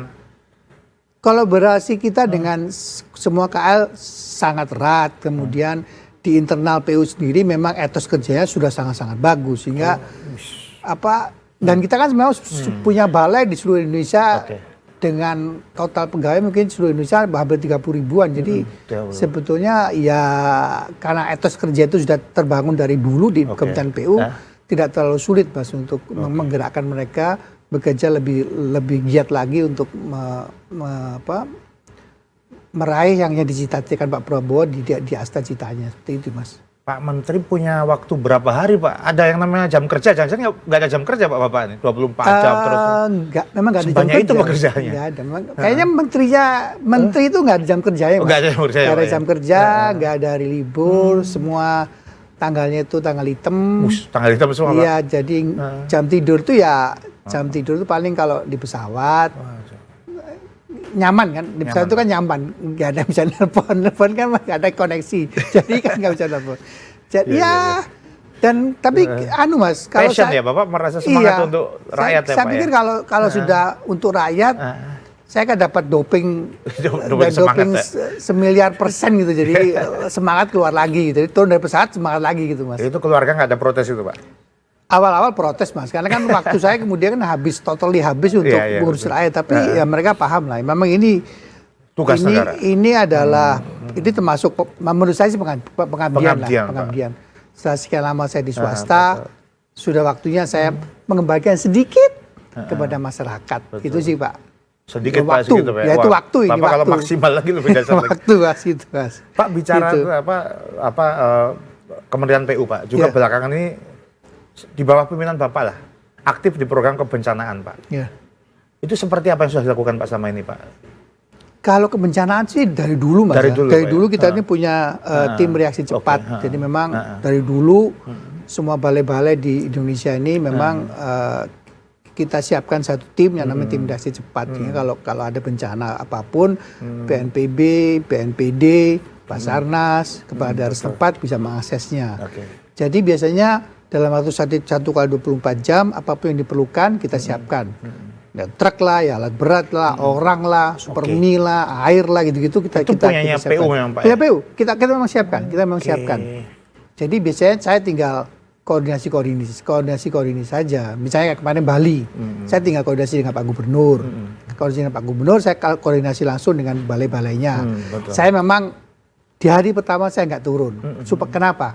Kalau saya turun Mas, teman-teman balai itu pasti bingung ngurusi saya Mas, nggak ngurusi banjir, malah ngurusi saya, repot malah. Betul. Sama pada saat kita bicara NTT, saya tidak mau ke NTT. Karena kalau saya ke NTT, mereka tidak ngurusi longsornya, nggak ngurusin dari orang, tapi ngurusi saya gitu. Saya nggak mau. Saya cuma telepon, ngasih arahan. Yang penting arahan jalan Pak ya. Tapi kemudian manakala sudah kondisinya sudah agak lebih baik, saya datang. Kasih support, kasih tunjuk kepada masyarakat di daerah. Negara itu hadir loh, kasih support ke teman-teman balai-balai itu. Kami di pusat support yang ada di daerah-daerah. Itu Mas. Menarik sekali negara hadir. Pak Menteri bicara tentang kehadiran negara segala macam. Karena itu banyak sekali pekerjaan berat yang tadi Pak Menteri ceritakan satu persatu. Pak Menteri, dari semua pekerjaan berat yang tadi Pak Menteri ceritakan, menurut saya berat ya Pak Menteri sih, mungkin karena passion kerja 24 jam sehari juga nggak apa-apa gitu, katanya sedikit untuk rakyat tadi. Apa Pak yang paling berbekas buat Bapak? Yang paling membuat Bapak kayak dalam hati gitu, kayak berbekas itu Pak? Yang paling utama suara rakyat Mas. Suara rakyat. Jadi sekolah rakyat. Begitu saya dikasih background sekolah rakyat oleh Menteri Sosial, bagaimana passionnya Pak Presiden itu memutus garis kemiskinan. Garis kemiskinan selama ada di desil 1, desil 2, masyarakat prasejahtera kita diputus dengan cara yang paling gampang sebetulnya kan, memberikan pendidikan yang layak. Kan paling gampang itu untuk menaikkan kesejahteraan mereka dengan cepat. Saya itu sangat-sangat terenyuh. Terus pada saat saya masuk ke sekolah rintisan yang harus kita bangun, saya juga hadir di beberapa tempat. Saya lebih nangis lagi. Karena rata-rata mereka ini anak-anak yang putus sekolah Mas. Makanya Pak Presiden itu maunya sekolah rintisan ini sebanyak-banyak yang SD. Sebanyak-banyak yang SD. Walaupun agak susah. Karena kalau SD kan mereka harus berbicara dengan orang tua kan juga agak berat gitu kan. Tapi ya saya lihat dari Kementerian Sosial berusaha maksimal tuh. Anak-anak yang SD lebih diutamakan. Tapi kelihatan sekali mereka sangat bahagia sekali, bangga sekali bisa bersekolah lagi. Bayangin Mas, sudah putus sekolah beberapa lama bisa sekolah lagi. Bapak kok sampai tahu latar belakang kan ditanya satu-satu. Saya tanya waktu saya datang, saya ngobrol, saya duduk ngobrol sama mereka, makan sama mereka. Ada yang sudah berusia 17 tahun kali, tapi masih SMP. Ya karena nggak ada ijazahnya. Iya, karena nggak ada sekolahnya juga, nggak ada duitnya juga. Nggak ada uangnya juga. Ya, betul. Mas Bas bisa bayangin. Itu yang paling bikin saya terenyuh sekali. Sedih Pak ya. Terenyuh sekali. Begitu sayangnya Pak Prabowo kepada teman-teman yang masyarakat Indonesia masih prasejahtera. Sampai dibikin segitunya. Sama dengan SPPG, dapur untuk masyarakat. Tidak hanya ngasih makan atau memperbaiki stunting, gizi dan seterusnya, bukan. Tapi bagaimana ekonomi daerah itu bergerak. Bayangin Mas, ngasih makan 3.000 orang tiap hari. Betul Pak. Ya kan? Apa nggak bergerak di situ? Iya. Yang penting dia beras bergerak, telur, semua bergerak. Iya, ya semua kan? sumber-sumber itu. Semua kan mungkin sebentar lagi akan kelangkaan telur karena kurang. Karena kurang. Kelangkaan ayam potong karena kurang. Sebentar lagi kan begitu nih, sebentar lagi. Kalau ini program ini benar-benar bergerak. Jadi itu kalau itu wah nangis mas. Kalau saya di darat itu banyak nangisnya deh pokoknya. Banyak nangisnya, Bener, Pak. banyak nangisnya karena begitu ininya. Sama petani yang selama ini mengandalkan irigasinya, airnya hanya dari tanda hujan. Begitu kita Pak Prabowo ngasih impres nomor 2, kita kasih namanya jaringan irigasi air tanah, kita borin tanahnya, kita kucurin airnya ke irigasi itu. Karena kan satu sisi harga gabah dinaikkan Pak Prabowo, pupuk dipermudah, bibit dipermudah. Sisi lain sekarang ujuk-ujuk air dipermudah. Kan mereka bisa panen Jadi lebih dari panen sekali. bisa banyak Pak ya sekarang, nggak sekali setahun. Pak ya. Iya. Itu daerah mana Pak yang sangat tertolong sama program itu Pak? Ya kayak NTT. Oh iya daerah itu keren Gunung Pak ya. Kidul. Iya, Gunung Kidul. Waduh itu. Sekarang mereka Waduh petani itu sejahtera, mereka Pak ya. sudah insya Allah lah dalam perjalanan waktu saya yakin mereka akan menjadi petani-petani yang sejahtera. Yakin saya itu. Oh, jadi Bapak itu sebagai Menteri PU, memang Presiden itu programnya memang asal citanya memang lebih ke memajukan masyarakat supaya mandiri segala macam Pak ya. Karena Bapak banyak sekali berdedikasi di bidang itu. Pak, saya mau nanya dong Pak. Bapak kan banyak ngobrol tadi katanya sama masyarakat, tadi udah sekolah rakyat. Kalau masyarakat Pak kalau ngobrol sama Pak, mereka minta apa sih Pak biasanya Pak? Ya tergantung nih. Kalau saya bicara dengan bupati, gubernur, wali kota, yang dimintakan rata-rata infrastruktur, jembatan, sambungan air minum, rata-rata itulah rata-rata. Tapi kalau ngomong petani ya rata-rata bicara Pak airnya Pak irigasinya Pak. Tapi saya nggak tahu ya kok saya itu kadang-kadang lebih nyaman bicara langsung dengan petani dengan ya, rakyat, tanpa ada misalnya pejabatnya di situ. Karena kadang-kadang mereka bisa lebih bicara lebih jujur, lebih apa adanya, marah yang marah. Pernah Mas? Pernah dimarahin Bapak? Oh pernah. Oh berani-beraninya Pak? Saya waktu itu saya ingin masih saya ke Bima, karena baru-baru ini saya ke Bima, saya ke Bendungan Tanjung. Bendungan Tanjung itu irigasinya tidak jalan sudah hampir 7 tahun Mas. 7 tahun bayangin. Jadi saya datang itu mereka sudah setengah marah, kayak mau ngebukin saya karena saya menteri mungkin nggak berani, tapi nadanya udah marah. Protes kecewa. Iya, jadi nadanya udah marah. Jadi saya perlu waktu beberapa saat untuk menenangkan mereka, baru bisa ngajak mereka diskusi dengan baik. Akhirnya mereka mendengarkan. Makin mereka mendengarkan, akhirnya mereka curhat, akhirnya bisa mengerti juga apa kesulitan kita, bagaimana kita sama-sama nanti menyelesaikan itu. Banyak Mas. Akhirnya tuntas itu Pak. Kemudian mereka akhirnya tahu bahwa pemerintah sekarang hadir, negara hadir. Yang penting sekarang itu negara hadir Mas. Negara hadir. Itu sih Mas. Ya Bapak cuci piring Pak, tapi nggak apa-apa. Enggak Mas, enggak ada kata-kata cuci piring. Enggak ada kata-kata cuci piring tuh Mas. Tapi menarik dari Tikers, jadi Pak Menteri itu datang ke masyarakat, sempat ngelihat infrastruktur yang berantakan, bahkan ada sungai ada buayanya, Bapak bangun jembatan gantung, kemudian bangun dapur untuk makan bergratis dan lain-lain. Artinya Pak Menteri PU mudah-mudahan sudah berjuang Pak, dan terus berjuang Pak untuk rakyat Pak ya. Insya Allah selalu. Ini baru setahun, masih banyak yang bisa kita kerjakan dan ke depan mudah-mudahan Bapak terus hadir di tengah masyarakat Pak. Terima kasih banyak Pak Menteri, sukses saya selalu Pak. Sampai ketemu lagi Bapak. Terima kasih Pak Evan, terima kasih. Selamat.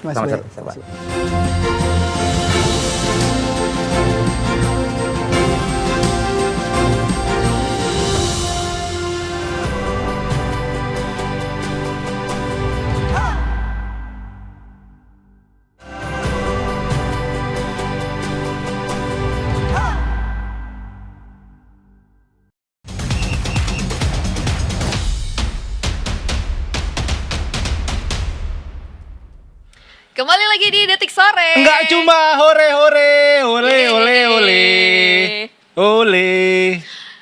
Ole udah pulang. Romeni. Bukannya masih nganggur? Iya, tapi udah pulang, udah nggak di sini. Oleh Gunnar Solskjaer. Oh iya, dia mau jadi pelatih timnas katanya. Oh iya, soalnya masih nganggur ya. Oleh Bisa. Gunnar Solskjaer nganggur. Zinedine Zidane masih nganggur. Ini aja nggak sih sekalian Siapa? siapa namanya? Xavi Klopp. Hernandez. No, Klopp. Jurgen Klopp yang Liverpool itu. Yang kemarin dikalahin sama MU itu, Me. Yang kemarin menang 5-1. Ayo, mau bilang apa? Hari ini hari apa? Hari Maguire. Tahu lagi gue. Detikers, Bercandaan bapak-bapak ini di ya. Detik kali ini, ini tentu temanya masih hangat ya, Me ya. Kita masih teka-teki pelatih baru timnas Indonesia. Karena setelah Kluivert dan PSSI berpisah, bukan dipecat ya, berpisah, kursinya masih kosong. Ini hot seat, apakah akan menunggu sampai Natal lagi baru menentukan siapa pelatih baru? Interview dulu ya pas Natal Interview ya. dulu, kita akan lihat siapa yang akan datang nanti di hari Natal ya. Nah, kita juga di sini. Bisa sih kayak gue naruh CV. Nah, di sini juga kita nggak berdua doang, Mei. Kita Iyalah. bersama jurnalis Detik Sport yang mana ini salah satu orang yang sangat satset di sepak bola nasional, Me.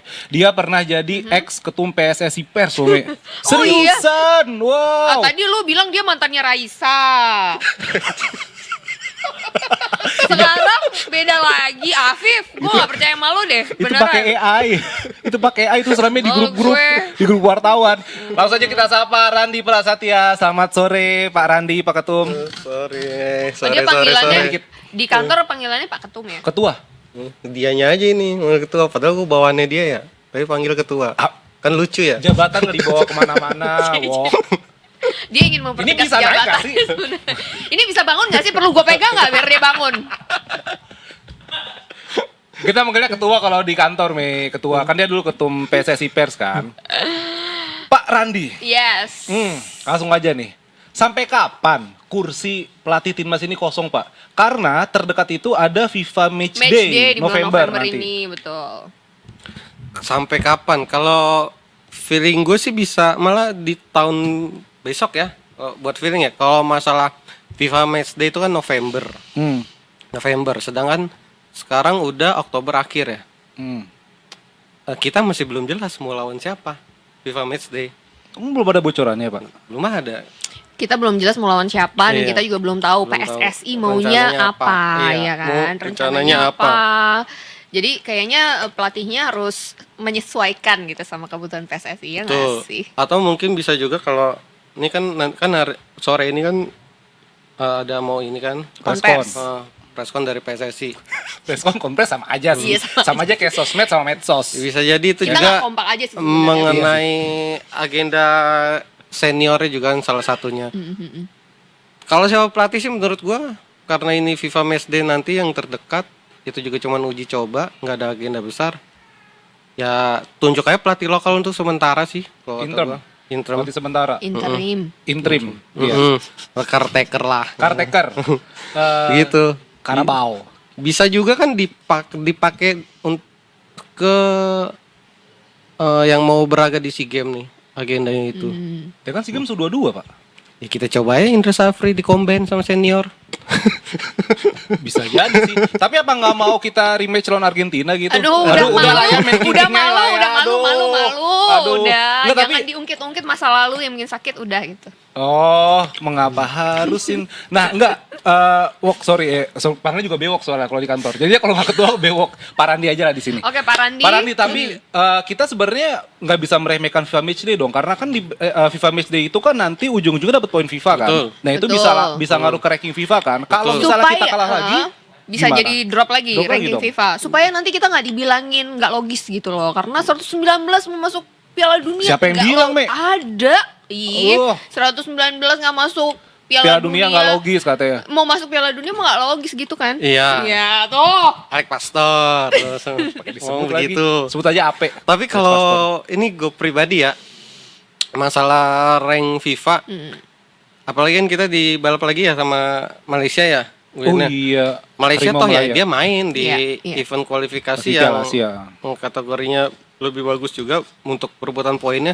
Toh kalau kita juga cuman FIFA Match Day cuman lawan ya PPT kayak yang terakhir lah. Bilangnya lawan Kue ujung-ujung Taiwan. Yang sebenarnya itu menang pun poinnya nggak besar kita dapat gitu. Menurut nggak masalah. Mending dimanfaatin untuk yang FIFA Match Day diperlukan untuk yang Seberapa oke? squad yang mau bertanding di selanjutnya aja. Oke, seberapa urgent sebenarnya kita harus mengganti pelatih secepatnya? Karena kalau kita lihat timnas Thailand aja kan ya baru 1 hari kosong, kursi kepelatihannya langsung diganti nih, langsung ada ditunjuk interimnya siapa gitu kan? Se-urgent apa sih posisi kita saat ini? Tidak urgent kalau kata gue. Beda dengan waktu kemarin penunjukan Kluivert ya. Walaupun itu mungkin blunder. Karena kan track masih on the track Sintayong dan akhirnya buru-buru mau nggak mau mengganti Kluivert karena ini sekarang ya balik lagi tuh agendanya kita masih jarak ya. Jangan buru-buru lagi lah gitu.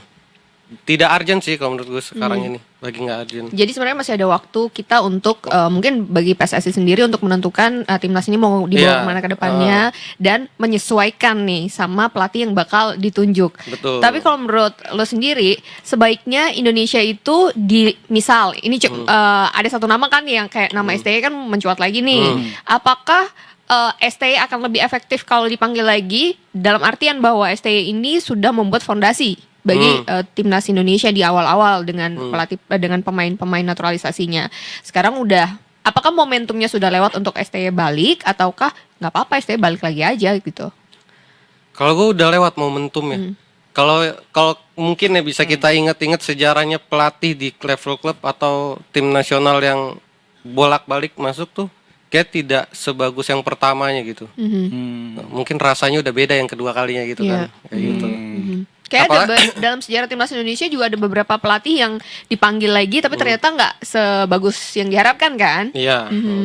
Sepertinya sih tidak. Mending cari yang baru. Yang dengan semangatnya tuh udah target. Misalnya gue membayangkan kenapa tidak. Sintayong kan awalnya kan bisa nih, harusnya dia punya semangat untuk dekat nih Piala Dunia nih.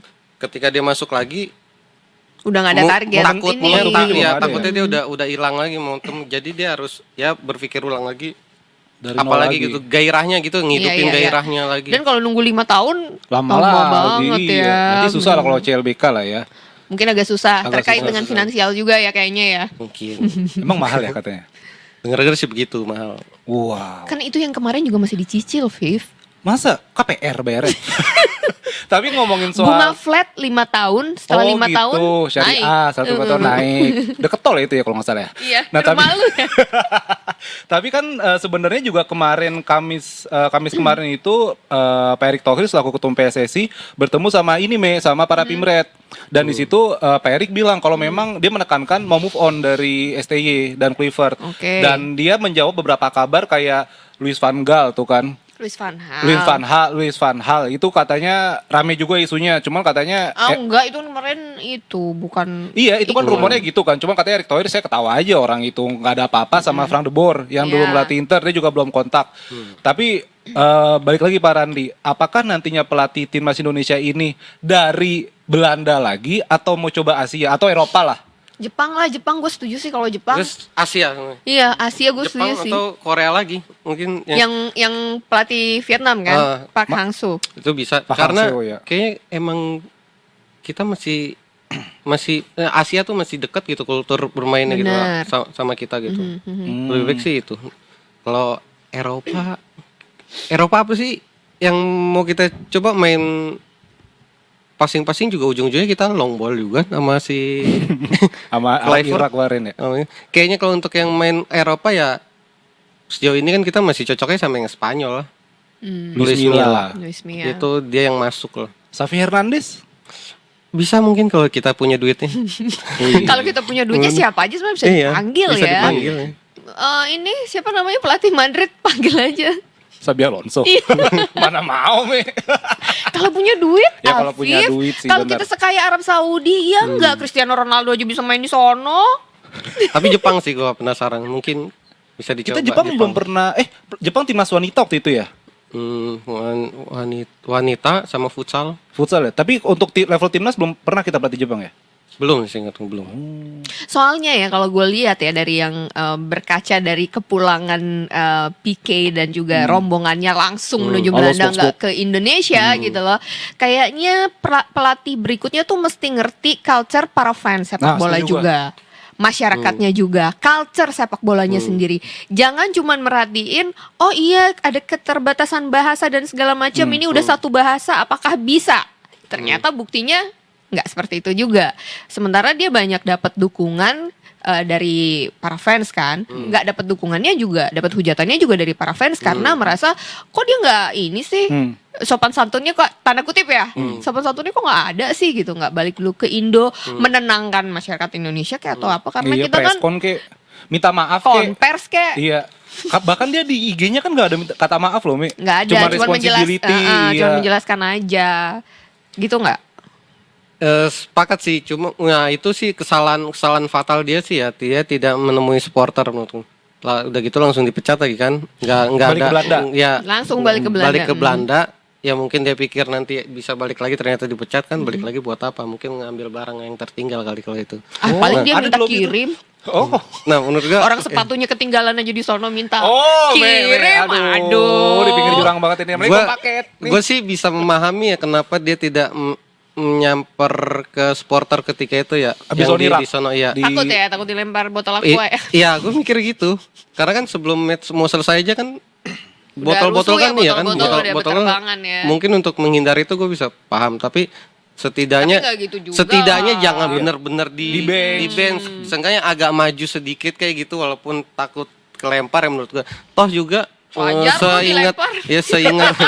seingat gue Sintayong di awal juga tidak ada belum ada kepercayaan penuh dari supporter ya. Supporter masih bernostalgia Iya, sama Luis Milla di awal-awal Sintayong. Iya. Masih Bahkan bernostalgia. juga STY juga sempat dilemparin telur juga kan sama fansnya sendiri sama Yang di Korsel ya? Iya, yang di Prancis ya kalau nggak salah ya. Apa yang gimana ya? Eh, Iya fans Korselnya fans maksudnya. Fans Korsel yang gagal di Yang Piala Dunia 2000 Rusia. Rusia. 2018. Yang Iya, padahal iya. tuh ngalahin Jerman lagi. Nah itu. Yang dia dilempar. Menurut gue sih ya itu kesalahannya. Toh juga Sintayong aja tuh awal datang ingat banget, kebetulan 2 kali datang tuh di latihannya di Cikarang, Sintayongnya sama wartawannya kaget. Cuman latihan doang, dia bilang ngapain wawancara Rame-rame lagi? gitu ya? Enggak, ngapain Oh, betul. wawancara lagi kan kemarin udah. Nah dia akhirnya paham lah. Oh di sini begini tuh kalau di Indonesia medianya tiap hari datang harus ada berita gitu. Iya, begitu ada wartawan yang katanya diomelin ya tangannya masuk ke dalam celana ya, kedinginan ya. Ente ya. Berarti kan tuh emang artinya ada budaya timur yang sebenarnya ya benar tadi kalau kata Randi gitu, memang budaya timur tuh mau nggak mau berarti tuh harus ngerti lah, karena ini kan kantor dia kan dalam tanda kutip lah ya gitu. Dia harus tahu budaya di sini dan harus ya at least mengenal lah begitu. Tetapi terlepas dari persoalan pelatih juga, kira-kira PR apa yang bakal nanti dihadapi oleh calon pelatih baru, Pak Randi? Maksudnya, PSSI. Hah? Calon PSSI. Oh, PSSI. PR-nya adalah PSSI. Harus menyatukan Iya. visi dan Enggak, misi. karena kan memang ya kalau kita ingat pas era Sintayong ya sebut aja Elkan Bagot nggak pernah dipanggil Nah, lagi itu. dan itu katanya isu nasionalis. Terus pas di era Patrick Kluivert kita nggak tahu Ivar Jinder tiba-tiba nggak dipanggil. Yes. Bahkan Messi Grace juga belum tahu nasibnya juga. Berarti apakah itu salah satu nanti PR yang akan dihadapi? Ya PR-nya harus kuat-kuat di awal langsung dibandingin. Oh. Kalau bener harus kuat-kuat. Karena mental ya berarti ya nih. ya. Karena Sintayong nih udah ninggalin Legacy. iya yang baik ketika kan habis ngalahin Australia, walaupun dia tiba-tiba dipecat. Nah harus siap dibandingin. Kluivert sayangnya nggak ada waktu itu dan dia punya kesan buruk di akhir gitu. Ya, dan untuk ruang ganti apakah harus lebih besar kalau kompak kayaknya udah pada kompak pemain kita lah ya. Cuma Ya, ada beberapa mungkin isu-isu eksternal aja ya. Nah, pemain kita sesama pemain mungkin kompak ya. Cuman Tapi- kan ada pihak-pihak lain juga yang maybe iya, iya. intervensinya terlalu dalam gitu, yang membuat pelatih ya mungkin ya kita tidak bisa menyalahkan 100% ke Coach Pique dan juga jajarannya karena kan pasti ada juga. Kalau saya menyalahkan Aturan. jelas dia 100% sih. Oh, kamu menyalahkan 100%? Iya, dengan Oke, lawan baik. Arab Kita hostnya Saudi. netral aja. Menyalahkan dia 100%. Tadi di pinggir jurang, udah masuk dalam jurang nih. Gimana Gil? Oke, Kok menyalahkan terus, 100%? terus, Kenapa? kenapa, Kok menyalahkan kenapa? 100%? Pas lawan Arab. Iya di round 5 itu Oh. menyalahkan Round mutlak. empat. Round 4 sorry. Kita nggak lolos, Iya, nggak say. lolos. Iya, aduh nggak lolos. Gue lagi. ingetin deh, kita nggak Round lolos. empat. Nggak Iya, bisa bener. move on, aduh. Dia mutlak tuh salah dia. Udah nggak ada obatnya lagi maksudnya. Dia harus kan bisa tetap mempertahankan waktu kemenangan lawan Bahrain dan Cina. Harusnya. Karena memang kemenangan dengan Arab itu adalah momentum baik gitu ya. Selain untuk poin, kesempatan kita untuk lolos ke babak berikutnya. Atau jadi pemenang grup. Supaya bisa langsung lolos otomatis kan. Ya sih memang itu kekecewaan besar sih. Kayak beberapa, kayaknya dia strategi wise juga sangat ini ya. Sangat masih berani coba-coba gitu loh. Betul. Sama gini deh ibarat. Gue sih kayaknya kita yang awam pun nonton bola yang nggak tahu ngerti taktik di 30 menit itu ngelihat ini ada yang aneh, kok ini nggak diganti-ganti ya. Ini udah 30 menit nih kok nggak diganti-ganti nih. Sampai babak 2 pun nggak diganti kan sebel kayak gitu. Maksudnya ini udah 3 nih tim pelatih terbaik nih. matanya pada kemana sih, apa yang dia kita jadi nggak nangkep apa sih si palanya dia. Apa dia nggak nonton kali ya, nggak merhatiin Nah itu nggak ya? ngerti tuh apa yang dilihat Nah, itu. dilihat Dani Lanzat di layar tuh nggak ngerti, Siapa atau tahu dia lagi ada- Netflix kan. Kita nggak tahu. Sorry guys, kita live reaction aja mau nggak? Live reaction curhat sama timnas nih ya kan. Karena kok kayaknya feelingnya udah tahu nih jawabannya kita udah tahu siapa yang menang nih. Beginilah. Aduh. Kalau Punten. terlalu banyak gosip memang. Kita nih terlalu banyak gosip underground ya kayaknya Mau ya banyak Vivian. banget nih. Keluarin apa? Jangan sih kalau di sini. Oh, jangan Nanti kalau kita bikin grup aja. Asal bisa. jangan bocor grupnya ya. Bisa jadi bocor ya. Dan untuk agenda yang besar sebenarnya timnas Indonesia itu 2026 itu Piala AFF. Itu AFF. tengah tahun kan, musim panas kan. Yang baru terus sama Piala Asia 2027. 27. Piala Dunia lagi masih 2030.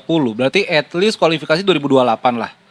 Apakah memang sekarang pelatih yang baru ini, kalaupun nanti sudah ditunjuk begitu, Ketua, kalau memang sudah ditunjuk, apakah harus diberi waktu apapun nanti hasil di lapangan begitu? Karena ya balik lagi, Sintayong sebenarnya juga udah 5 tahun di Indonesia kan, dan ini 2026 kualifikasi ini menjadi kayak puncaknya dia lah, tapi akhirnya ya berpisah. Dan apakah nanti pelatih baru ini walaupun di awal mungkin jelek, apakah para fans harus percaya dulu begitu, Kasih waktu, trust Bib. the process? Kasih waktu menurut gue. Emang fans bisa apa, Viv? Kasih Kalau udah waktu. ditunjuk. Ya bukan, maksudnya kan gitu, maksudnya udah ini pelatih baru nih si A, terus tiba-tiba let's say besok November kita FIFA Matchday let's say lah ya. Wah, lawan Timor Leste, tahu kita dibantai 3-0, atau lawan Brunei, tahu kita dibantai. Wah, nih pelatihnya out segala macam, kan nggak tahu. Kasih waktu. Kalau konteksnya Cleverton nggak ada waktu, cuma menurut gue dia salah manfaatin waktu. Kan uji coba yang sebelumnya itu tuh yang di Surabaya ya, yang lawan Taipei sama Lebanon. Dia cuma punya 2 itu tuh match uji coba tuh, Iya. sampai akhirnya masuk ke round 4.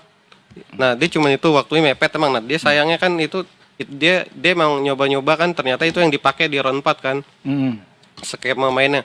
Nah Luis Milla pun juga panjang kan, tadi yang dibilang kalau awalnya jelek gimana. Gue ingat betul match pertama Luis Milla gue nonton di Pakansari, kita kalah 3-1 sama Myanmar. Kita kalah 3-1 sama Myanmar, hal yang anjir Aneh kan? Iya, Iya kan? Myanmar kalah. Tapi habis itu berprogres, terus itu juga waktunya lama. Kalau Sintayong gue lupa deh match-nya apa, tapi kan dia juga lambat. Dan ada Covid kalau Progresnya- Sintayong kan. Progres, iya, dan Iya, pas ada Covid dan kan. sama Covid juga dia, jadi progresnya lambat. Jadi menurut gue ya untuk yang sekarang nih harus sabar, jangan buru-buru dihakimin gitulah pelatihnya gitu. Ya mungkin ya kalau udah 2 tahun masih jelek ya barulah hakimin lah. 2 tahun masih jelek. Lama ya 2 tahun ya. Kalau menurut gue. Kalau Oh iya, tapi gitu. kita masih punya waktu sih kalau Masih misalnya ada kejar, waktu, makanya. kejar waktunya untuk yang 5 tahun ya. Mm-mm. Tapi kalau kita melihat materi pemain juga nih, kan 5 tahun panjang nih. Sementara ada beberapa pemain yang usianya juga sudah ini mungkin kesempatan terakhir mereka gitu, Oh, kayak misalnya Tom Haye kemarin kan kita lihat kekecewaannya Iya. dia luar biasa, karena bagi para pemain naturalisasi ini kayaknya satu-satunya kesempatan mereka gitu loh untuk berlaga di Piala Dunia gitu, apalagi mengingat usia mereka. Menurut lo gimana? Menurut gue yang paling realistis untuk yang skuad yang sekarang yang terakhir tersisih kemarin gagal itu Piala Asia, dia menatap 2027 ya? 2027. Dia harus bisa setidaknya mungkin semifinal kalau menurut gue dengan skuad Kemarin Squad yang kemarin tuh Sintayong Piala Asia Piala Asia. terakhir 2023. 16 besar. 16 besar. Kalah sama Kalah Australia, Australia. 5-0. Iya, Australia 5-0 ya. Berarti Tapi ya itu yang gue heran tuh permainannya bagus banget menurutku, tapi kita kalah gol-gol Kalah. konyol lah menurutku. iya kalah gol telak. Gol-gol Berarti at least konyol. nanti pelatih baru lebih dari 16 besar dong kalau gitu ya. Ya harusnya. Malah menurut gue harusnya semifinal bisa ya. Targetnya tentunya harusnya lebih tinggi. Asal jangan ketemu Jepang atau Korsel dulu kali di Iya, ketemu 16 besar ketemu atau King perempat gak final. enak.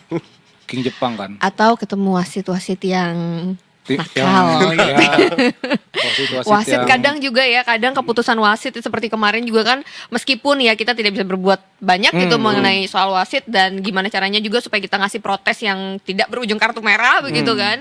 Tapi kan kita juga nontonnya, aduh masa gara-gara wasit sih? Ya enggak. Menurut kamu? Nah, soal wasit percaya nggak percaya sih sebenarnya. Kadang Arsenal dilukai sama wasit. Oh. Arsenal. Kenapa Dia, jadi ke dia Arsenal Arsenal? soalnya, dia Arsenal. Oh, kita ada tiga. Orang tadi kata dia, wah nih khotib Jumat cepet banget ceramahnya. Emang apa? Kasih aja pilihan langsung ke Arsenal, katanya gitu. Sombong. Dia mau juara. kan? Baru pekan keberapa lu jangan jumawa ya. Ini aja ruangan dingin kan gue udah beradaptasi. Karena lo ada di Puncak klasemen. Biasa kan kalau misalnya Arsenal tuh awal-awal musim. Emang gitu Arsenal. Nanti tengah musim udahlah kita ngomong musim depan aja gitu. Kembali ke topik. Oh ya, kembali ke topik. Soal timnas juga, ini adalah bukti ininya melencengnya dia ketika membahas Arsenal ya. Iya, udah membahas tengah musim, Tengah musim, pasal iya. masih oke. Timnas juga U17 kita main di Piala Dunia kan ya Pak ya. Itu nanti 4 November ya. Kita sama Brazil, Segrup Brazil. ada Brazil, ada Honduras, sama ada di grup ada 4 tim. Kira-kira sejauh mana prediksinya Coach Novarianto bisa bawa Garuda Belia ini? Belia. Iya nggak tuh?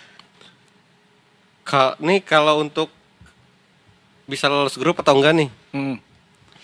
Kalau gue sih nggak berpikir kayak sih berat ya lolos grup ya. Tapi gue pengennya kita mainnya bagus aja udah. Soal hasil belakangan gitu. Ada target nggak sih dari PSSI, dari Pak Erik? Setahu gue enggak deh. Nggak ada target Seingat ya? gue enggak deh. Main lepas Semoga aja. targetnya tuh nggak double standar ya. Ini apa nih maksudnya nih? Lah, iya, supaya nggak ada standar aja. AFF, nih ke Sintayong lagi nih. Ini jurangnya banyak banget, Me. AFF Udah nggak kesini jurang, ditargetin. kesini jurang, di tengah-tengah ada jurang juga. AFF gak ditargetin, ujungnya dipecat gitu. Sama dia dijelasin lagi. Aduh, Aduh. AFF lagi ya. Sudahlah, level AFF. kita mungkin memang ada di situ ya. Sementara ini, aku kira juga gitu. Ternyata mungkin belum. Belum. Menurut gue cukup main enak aja udah. Main bagus aja udah ya. Main bagus aja. Oke. Terus? Itu nggak ada hal yang muluk gitu untuk U17. Lu mau nyenggol jurang lagi, Mi? Enggak, jangan. Kelompok umur apa yang Kelompok diharapin umur. sih? Ah, Tapi kalau tadi Mai nge-mention soal Piala AFF, kita kan sebenarnya belum pernah juara ya. Belum. Kita 6 kali runner up Kita kalau nggak raja, salah. kita Raja runner up Raja kita kan. runner up. kayak Arsenal. Pakai ditunjuk lagi. Punten. Bentar dipotong nih videonya nih buat You Detik never Sport. walk alone. Kasih Punten. tahu Dia Liverpool. tempat paling suci. Lu tau gak tempat paling suci di mana? Gimana? Gawang Arsenal Gawang di UCL. Arsenal. Karena Belum kebobolan. Keren banget ya. sengaja gue tanya Sorry. biar dia tenang. Ini YNWA apa yang nangis warga Anfield, ini Arsenal. Padahal gue Chelsea juara dunia biasa-biasa aja. Alah lu klub aja bangga. Lah Aduh. biasa aja, Chelsea udah juara Ya udah China biasa Club. aja, emang biasa aja. Semua trofi udah dimenangin, ya udah. Fokus kita akhirat gitu. Nah, tadi soal AFF nih, soal AFF juga ketua. Menarik juga, kita belum pernah juara. Apakah nantinya 2026 itu momen yang tepat ya seenggaknya kita bisalah menangi Piala Ciki dalam tanda kutip itu. Soalnya dia Gua sering nggak banget. setuju. Enggak, dia Nggak tahu soalnya ya. sering banget tuh Piala Ciki. Enggak, Chelsea lagi deh. bukan omongan dia aja, semua pun kalau ngomong Piala Ciki, gue kayak nggak setuju gitu. Nah kan, Nggak setuju apa? Ini gelar yang belum pernah kita Nah, dapat itu. kali. Iya, Belum kita dapet. iya. Kayak kemarin walaupun PSSI ngakunya nggak menargetkan, yang walaupun ujungnya Sintayong dipecat, gue mau itu sih juara kalau gue. Gue itu mau juara karena penasaran aja gitu, belum yang kayak gitu belum kita ambil gitu. Gue sih penasaran. terlepas itu tidak masuk kalender FIFA kan. Karena Iya. beberapa orang bilang ya udahlah enggak kalender FIFA gitu. Tapi kan PLFF tahun depan itu di tengah musim. Artinya pemain-pemain keturunan mungkin bisa aja ntar dipanggil kalau begitu kan. Mungkin JXS aja lawan bisa. Laos ya kan seru banget tuh. Nggak mungkin sih, karena menurut gue maaf nih ya. Gak usah minta maaf, belum Iya, orang belum turun Minta dari maaf. puncak. Nah kalau turun dari puncak klasemen baru minta maaf. Nggak ada kayak itu satu-satunya yang realistis untuk dikejar sama Pak Erik. Piala AFF ini. Iya. Piala Dunia lolos udah gagal. Iya. Apaan lagi? dari Piala Dunia ke Piala Ibaratnya apa yang mau dia pamerkan itu. Iya, Apa yang mau dia bener. pamerkan. Legacy lah, warisannya lah, ya Ketimbang kan. nanti kan ada nih daftar ketum PSSI bla bla bla. Oh, cuman di dia nih yang Pernah juara. pernah juara, ya kan? Ya tapi gak apa-apa Udah kan gagal. posisinya udah double posisi. Sekarang gak apa-apa itu udah prestasi. Oh, tapi kan ketum PSSI belum nyelamatin Menpora kan? Menpora baru kan? Iya kan? Gimana cara nyelamatinnya, Viv? Iya belum ketemu aja mereka Ya, berdua. gimana cara mau ketemunya? Iya. Saya harus mau WhatsApp dirinya sendiri. Video call. Oke, terus. Ya itu sih harus AFF walaupun gimana tiap edisinya harus, misalnya edisi nanti gagal, edisi berikutnya harus dikejar lagi. Menurut gua harus. Walaupun pakai squad apapun tetap harus juara sih kalau gue pribadi ya. Kalau PSSI tidak menargetkan juara, menurut gue itu hal yang salah sih. Walaupun kemarin dia di publik ngomong yang nggak ditargetkan, itu juga hal salah. Sebenarnya kalau tidak ditargetkan jadi tidak ada motivasi yang lebih dong ya nanti jadinya. itu motivasi untuk siapa ya? Tapi untuk pemain sih gue yakin dia maunya juara. Ya of course, maksudnya untuk pemain juga, untuk kita juga. Iya nih, Iyalah. maksudnya untuk fans juga Oh, kan. iya. Iya. Harus juara pokoknya. Gak mau tahu. Gak mau tahu. Terserah siapa pelatihnya. Terserah nggak Boyan masuk kan Boyan ke FIFA. Hodak juga nggak apa-apa. Ayo boy. Jangan Indra Safri juga gak apa-apa. Indra Safri Wih. juga nggak apa-apa. Yes. Aduh, ya setuju. Kalau gosip-gosip di PSSI Pak, ada nggak sih, ada gosip-gosip terbaru nggak sih? Karena apa namanya, ini ya udah. Kita nggak smooth banget ya. Gak ada tikers, ini Maya tadi tapi mati, gak tahu passwordnya. Gue WhatsApp yang punya laptop, gue mau begini, dia sirup. Mau ketawa dong aku. Mohon maaf Pak Randi, kita emang suka humor orangnya. Pak, ada Gue selalu sakit perut kalau siaran sama Afif nih, beneran deh.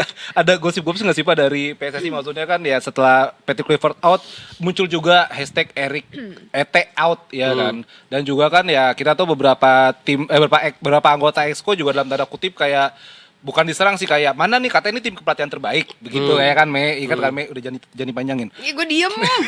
Terus juga ya ada juga isu-isu perpecahan, katanya Pak Sumarji ini pengennya Sintayong balik gitu kan. Terus Pak Sumarji kan juga sempat bongkar kan kalau misalnya para pemain di ruang ganti sempat down, terus habis itu mempertanyakan strategi Kluivert juga gitu. Apa ada gosip baru nggak sih Pak dari PSSI? Kalau gosip Gosipnya underground ya, semua, nggak bisa kalau- disiarin nih. Iya, ada sih. Yang Ya, bisa disiarin aja, Pak. Mungkin gosip yang kalau soal pelatih sih gue belum mendengar ya, tapi gosip soal double jabatan ini nih. Menurut sudah ada yang tidak senang gitu. Maksudnya tidak senang tapi nggak mau rese gitu. Maksudnya nggak mau ngurus, cuma ini nggak baik nih kayak gini sebenarnya. Cuma tidak mau membuat pergerakan yang macam-macam enggak. Cuman ketidaksenangannya doang gitu, sebatas itu. Oh iya Pak Erik dari Menpora selaku ketua PSSI kan. Ketua Padahal dulu Pak Erik juga kan BUMN kan. Menteri BUMN juga ketua PSSI. Tapi memang sekarang takutnya cemburu ya Mbak ya.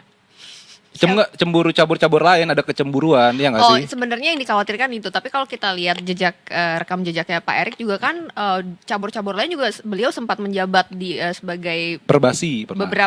beberapa cabur lain kan.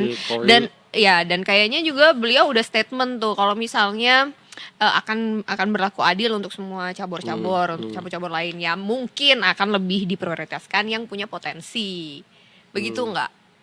Sepak bola selalu selalu jadi potensi nggak kalau di multi event? Sepak bola itu menurut gua Iya betul mulai. Jujur sepak bola. Ini prestasi ya ukurannya. Kita prestasi. Oke. Ini ukurannya Sepak bola prestasi kita tuh selalu potensi prestasinya nggak? sangat tinggi loh. Itu segi bisnis sama bukan Prestasinya prestasi. sangat tinggi loh. Tayangannya kan Mahal. Ya kan? Hak siarnya mahal. Bukan lagi. Pialanya? Seingat gue untuk di multi event sepak bola tuh nggak masuk prestasi. Jadi wajar sih kalau dicemburu. Ya sekarangnya juga kan kita bola paling banyak dapat anggaran dari negara Tuh dibantu. kan, 170 miliar kalau nggak salah.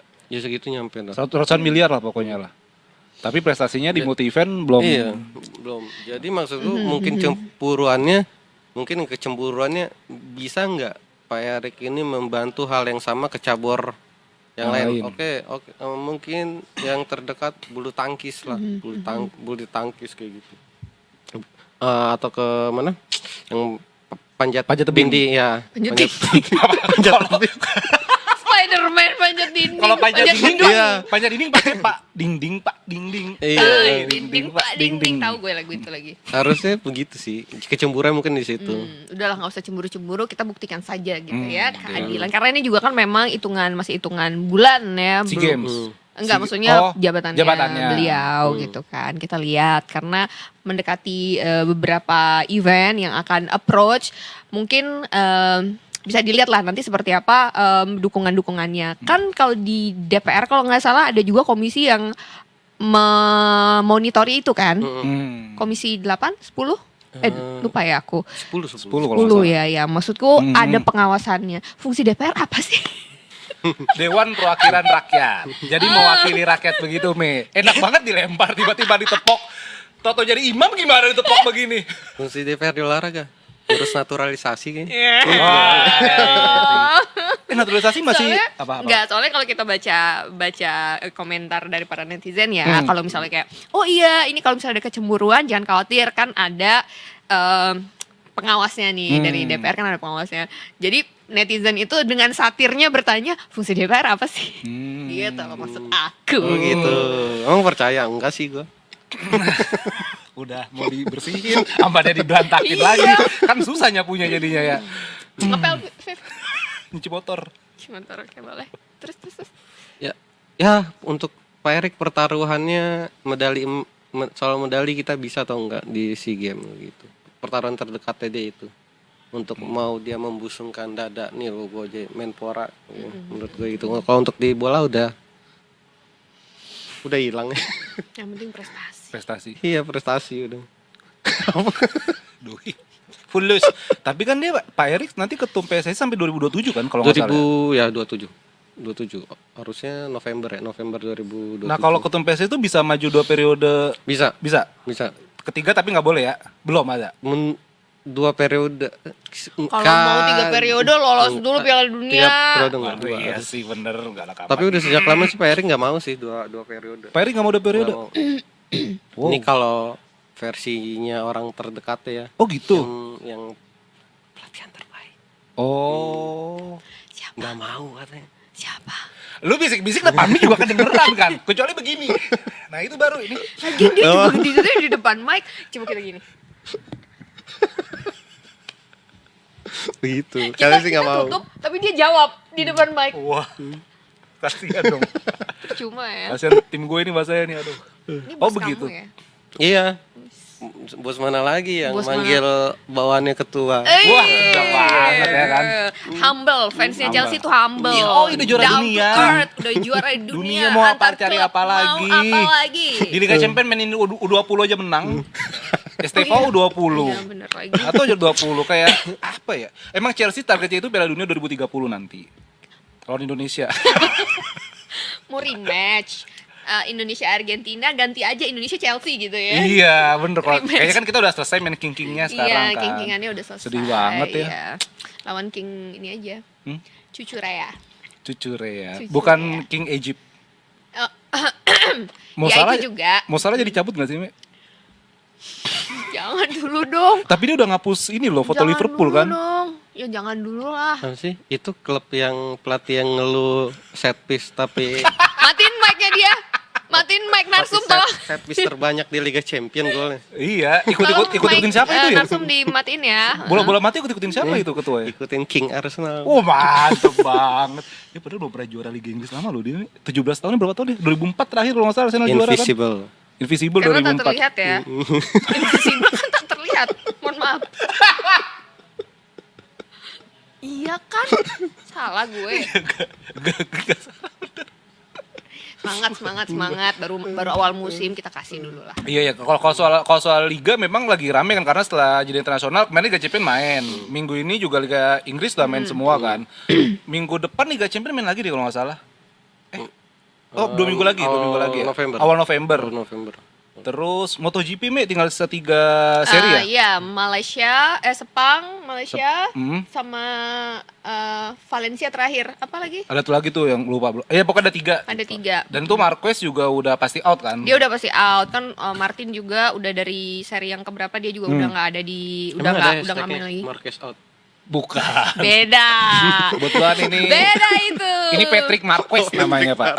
Beda itu, beda. Tapi kalau kita berbicara MotoGP Sepang ya, kayaknya banyak yang harus kita put respect and prayers untuk Sepang ini karena kayak kejadian dari Marco Simoncelli almarhum, gitu kan. ya. Almarhum yang meninggal di sana gitu. Apa namanya?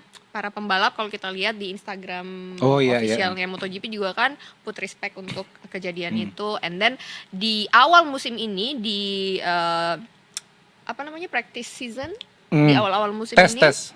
pramusim. Jorge Martin kecelakaan kan di sana yang membuat dia jadi absen lama banget karena dia celakanya insidennya itu lumayan parah, patah tangan kanan sama kaki kiri dan berbulan-bulan dia nggak bisa main kan, dia nggak bisa berlaga sampai akhirnya dia comeback, kemudian cedera lagi sampai akhirnya ya sudah dia tidak bisa mempertahankan gelar juara dunianya dia. Dan memang di kalau berkaca dari tahun lalu ya, Jorge Martin dan juga Pecco Bagnaia itu kan bersinar banget lah ya di tahun lalu, tapi di tahun ini keduanya tuh benar-benar tiba-tiba redup. Iya. Tiba-tiba Pecco entahlah ada di mana dia. Iya, kenapa Pecco ya? Pecco ya, kenapa Pecco ya? Pertama mental kayaknya ya, karena kan dia disandingkan sama seorang Marc Marquez yang dari Gresini terus pindah ke tim pabrikan yang tadinya sebenarnya kan apakah dia ataukah ini ya atau bukan ya, atau bisa jadi ya, tapi ternyata Marquez dan dia nggak basa-basi. Marquez kan dari awal dia udah langsung gaspol dan langsung tunjukin, bahkan dia sudah klaim gelar juara dunianya dia di Motegi. Jepang di Motegi kemarin kan, dan ya udah nothing tulus lagi sekarang. Ya kita tidak minta ya, maksudnya nggak berharap dia celaka atau gimana, tapi setelah kejadian kecelakaannya dia kemarin ya udah. Nggak apa-apa, dia nggak ikut juga. Marquez out, it's okay, dia udah juara dunia, dia udah selebrasi. Tapi memang yang sangat disayangkan adalah di Indonesia dia nggak pernah finish sama sekali. Nah, itu tuh misteri itu. Sebuah misteri yang tidak terpecahkan, dan itu buat masyarakat Lombok. Masa jatuhnya berulang kali lagi. Betul, dan selalu kejadian kemarin juga kejadian seperti itu. Dan orang-orang yang di negara berikutnya itu kan pada komplain kan, kayak ini gara-gara apa Mandalika ditiadakan aja, ini gara-gara kecelakaan di Mandalika Marquez jadi nggak datang ke negara kita karena dia cedera. Iya kan? Ke Australia kemarin. Iya, ke Australia. Ya kan kayaknya jadwalnya kalaupun misalnya nggak berurutan setiap tahun Indonesia Australia juga negara berikutnya pasti akan kesal sebel gitu. Ya gara-gara kecelakaan di Mandalika nih gini. Ya. Belum permisi kali Marquez. Dia sudah disembe. Oh, yang di adat itu? Iya, yang di adat tuh udah sampai dia dipakein apa kayak welcoming culture-nya di sana itu ketika kamu orang baru pertama kali menjejakkan kaki di Lombok ya, ada upacaranya untuk menyambut ya, kamu dikasih doa-doa dan segala macam lah. Juga ya. Untuk protek lah gitu. Karena kan Marquez ini kayak selalu celaka di sana. Belum makan sate rambiga kali. Udah pasti dia nyobain kuliner Bapak dari yang awal. pernah ke sono gimana? Dengar di luar sirkuit. Ada ya, nah gantian tanya sama dia. Ternyata di luar sirkuitnya. Ada banyak Pak, jadi waktu itu saat itu hujan turun deras. ASMR dong. Saat itu. Halo. Ya. Males banget. Udah. Terima kasih banyak Pak Roni Prasetya atas informasinya, atas kedatangannya jauh-jauh datang dari London Utara ya? Iya, betul. North London, Arsenal. Dari London Utara. Ini saya mau balik lagi nih. Oh gitu. Udah janjian sama partai tadi ya? Udah, sama partai. Tadi Sakna di depan, ntar ketemuan aja langsung. Iya. Beli es cekek ya? Anjir, bayangan gue kemana lagi langsung. Oke deh kalau gitu. Iya, makasih, kita ketemu lagi kapan-kapan untuk membahas Arsenal. Wah, seru tuh. Dingin lagi. Oke, jadi ya udah, cut. Ya, oke kalau gitu habis waktunya ya. Bye-bye kalau gitu. Terima kasih. Terima kasih, kita tagline dulu, jangan lupa. Bye-bye tagline kalau ada detik sore ntar enggak cuma hore-hore. Tapi pakai bahasa Portugis ya Pak, kan soalnya mau diinin sama Prabowo, Pak Prabowo. Oke, Tikers, jangan kemana-mana, habis kita back lagi tetap di Detik Sore. Gak cuma hore-hore. Yeay.